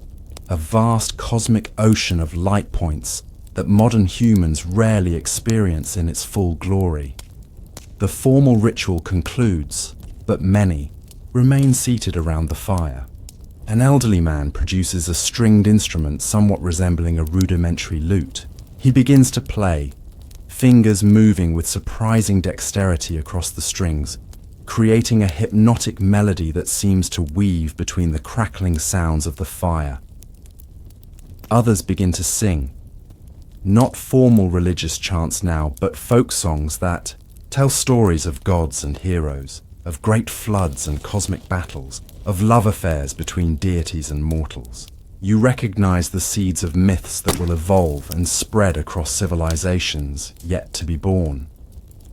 There is humor in these songs too, gentle jokes about human foibles, and even playful stories about the gods' less dignified moments. Children who have been remarkably disciplined throughout the day's formal activities now play quietly at the edges of the gathering, enacting their own versions of the myths being sung.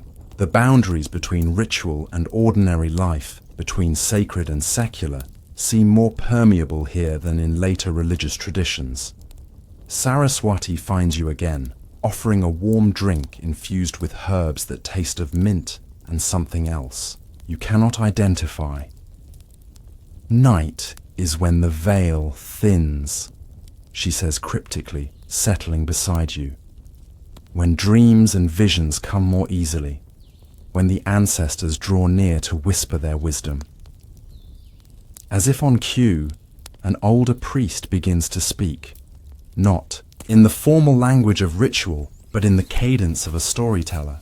He recounts a tale of the temple's founding, how seers identified this location by following certain astronomical alignments, how the first stone was laid during an auspicious planetary conjunction, how 7 generations labored to complete the initial structures. We are but temporary caretakers, the storyteller concludes, gesturing to the ancient stones around you. Those who built this sanctuary knew they would not live to see it completed. Those who complete a section know it will be renovated or expanded by hands not yet born. This is the great work that connects us across time, the preservation and transmission of what is most precious in human understanding. As the evening deepens, some devotees drift away to their sleeping quarters, while others remain to tend the sacred fire that must not be allowed to extinguish. You find yourself growing drowsy, lulled by the combination of physical work, mental concentration, and the herb-infused drink.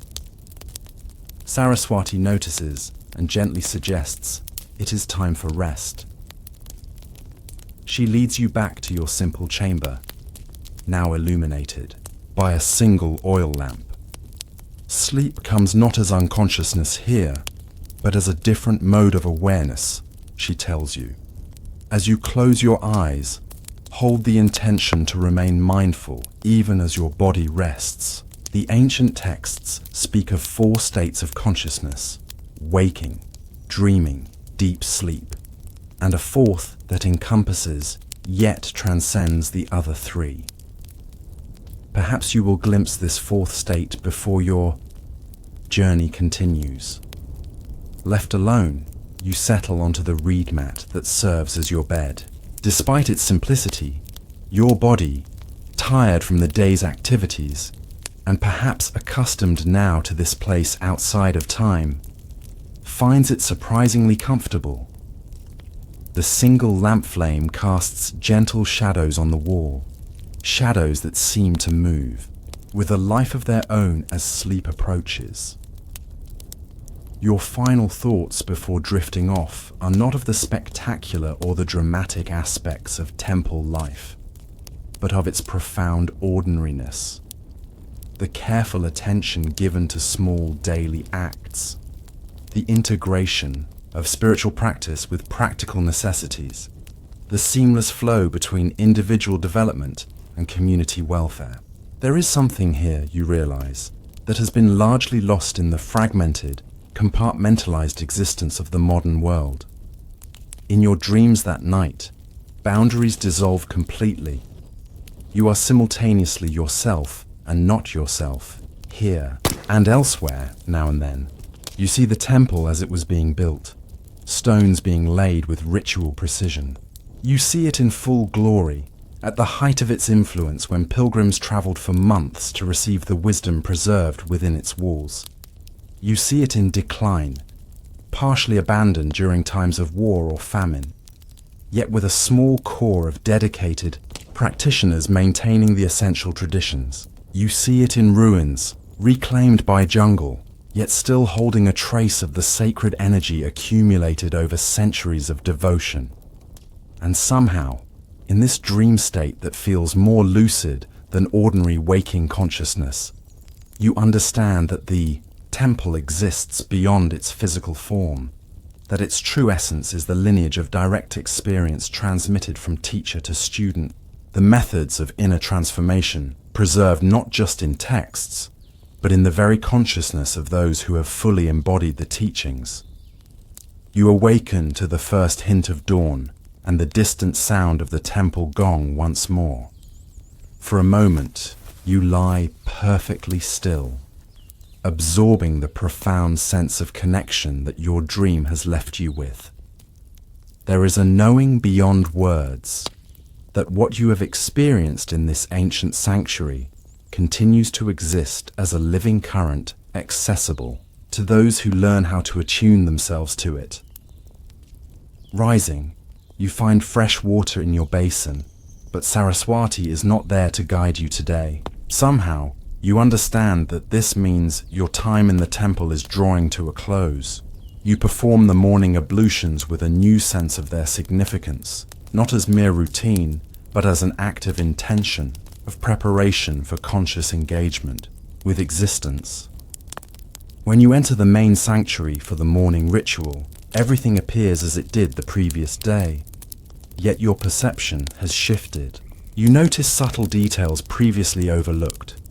The precise geometric patterns in the temple's layout, the way sound reverberates differently in various parts of the chamber, depending on where one stands, the intentional alignment of certain architectural features with the dawn light at specific seasons.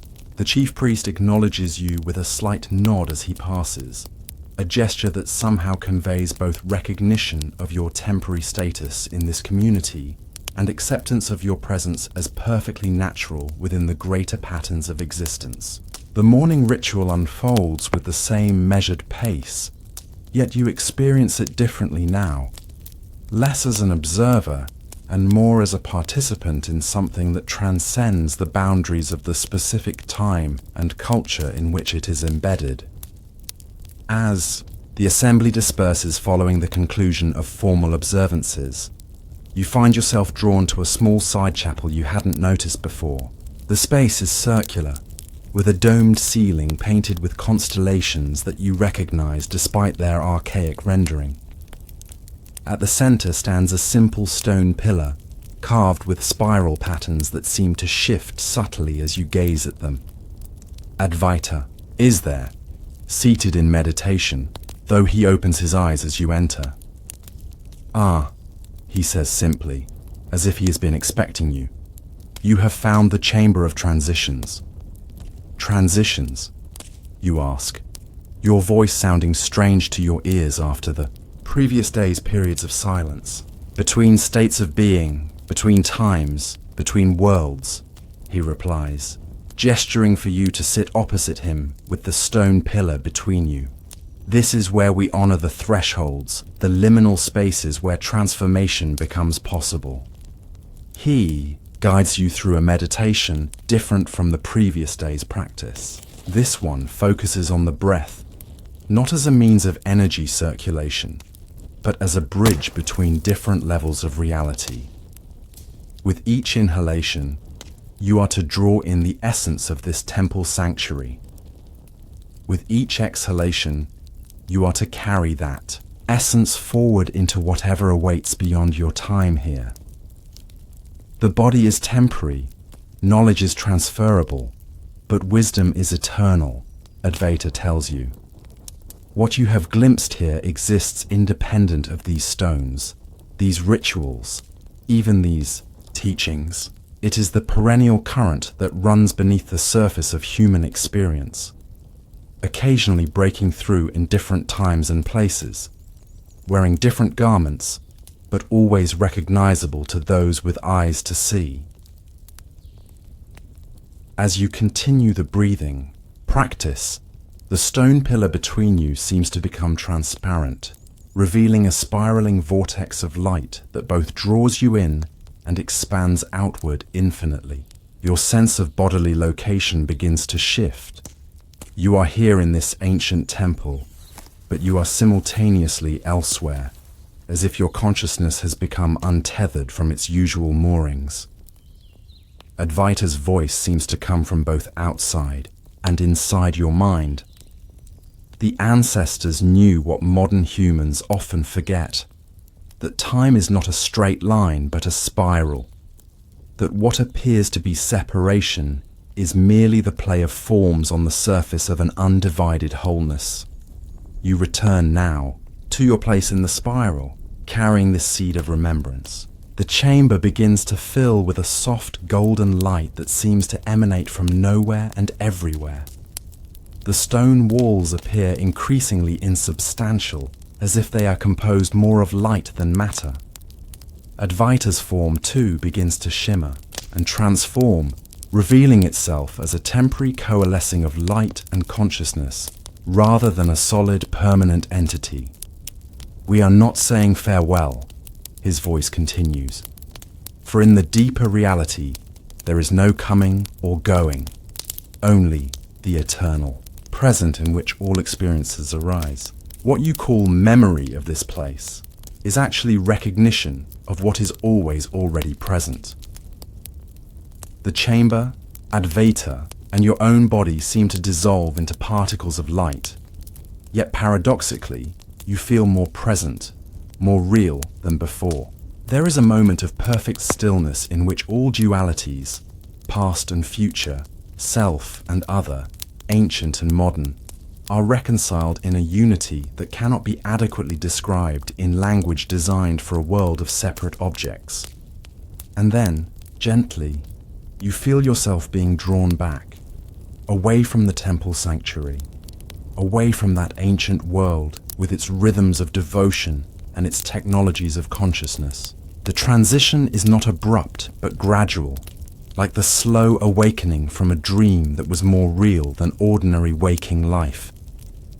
As the ancient temple recedes, you carry with you not just memories of rituals observed or teachings received, but a lived experience of a different way of being, one in which the sacred and the ordinary are not separated, in which each daily act can be performed with the quality of attention that transforms it into a link in an unbroken chain of mindful presence, stretching back to the dawn of human consciousness.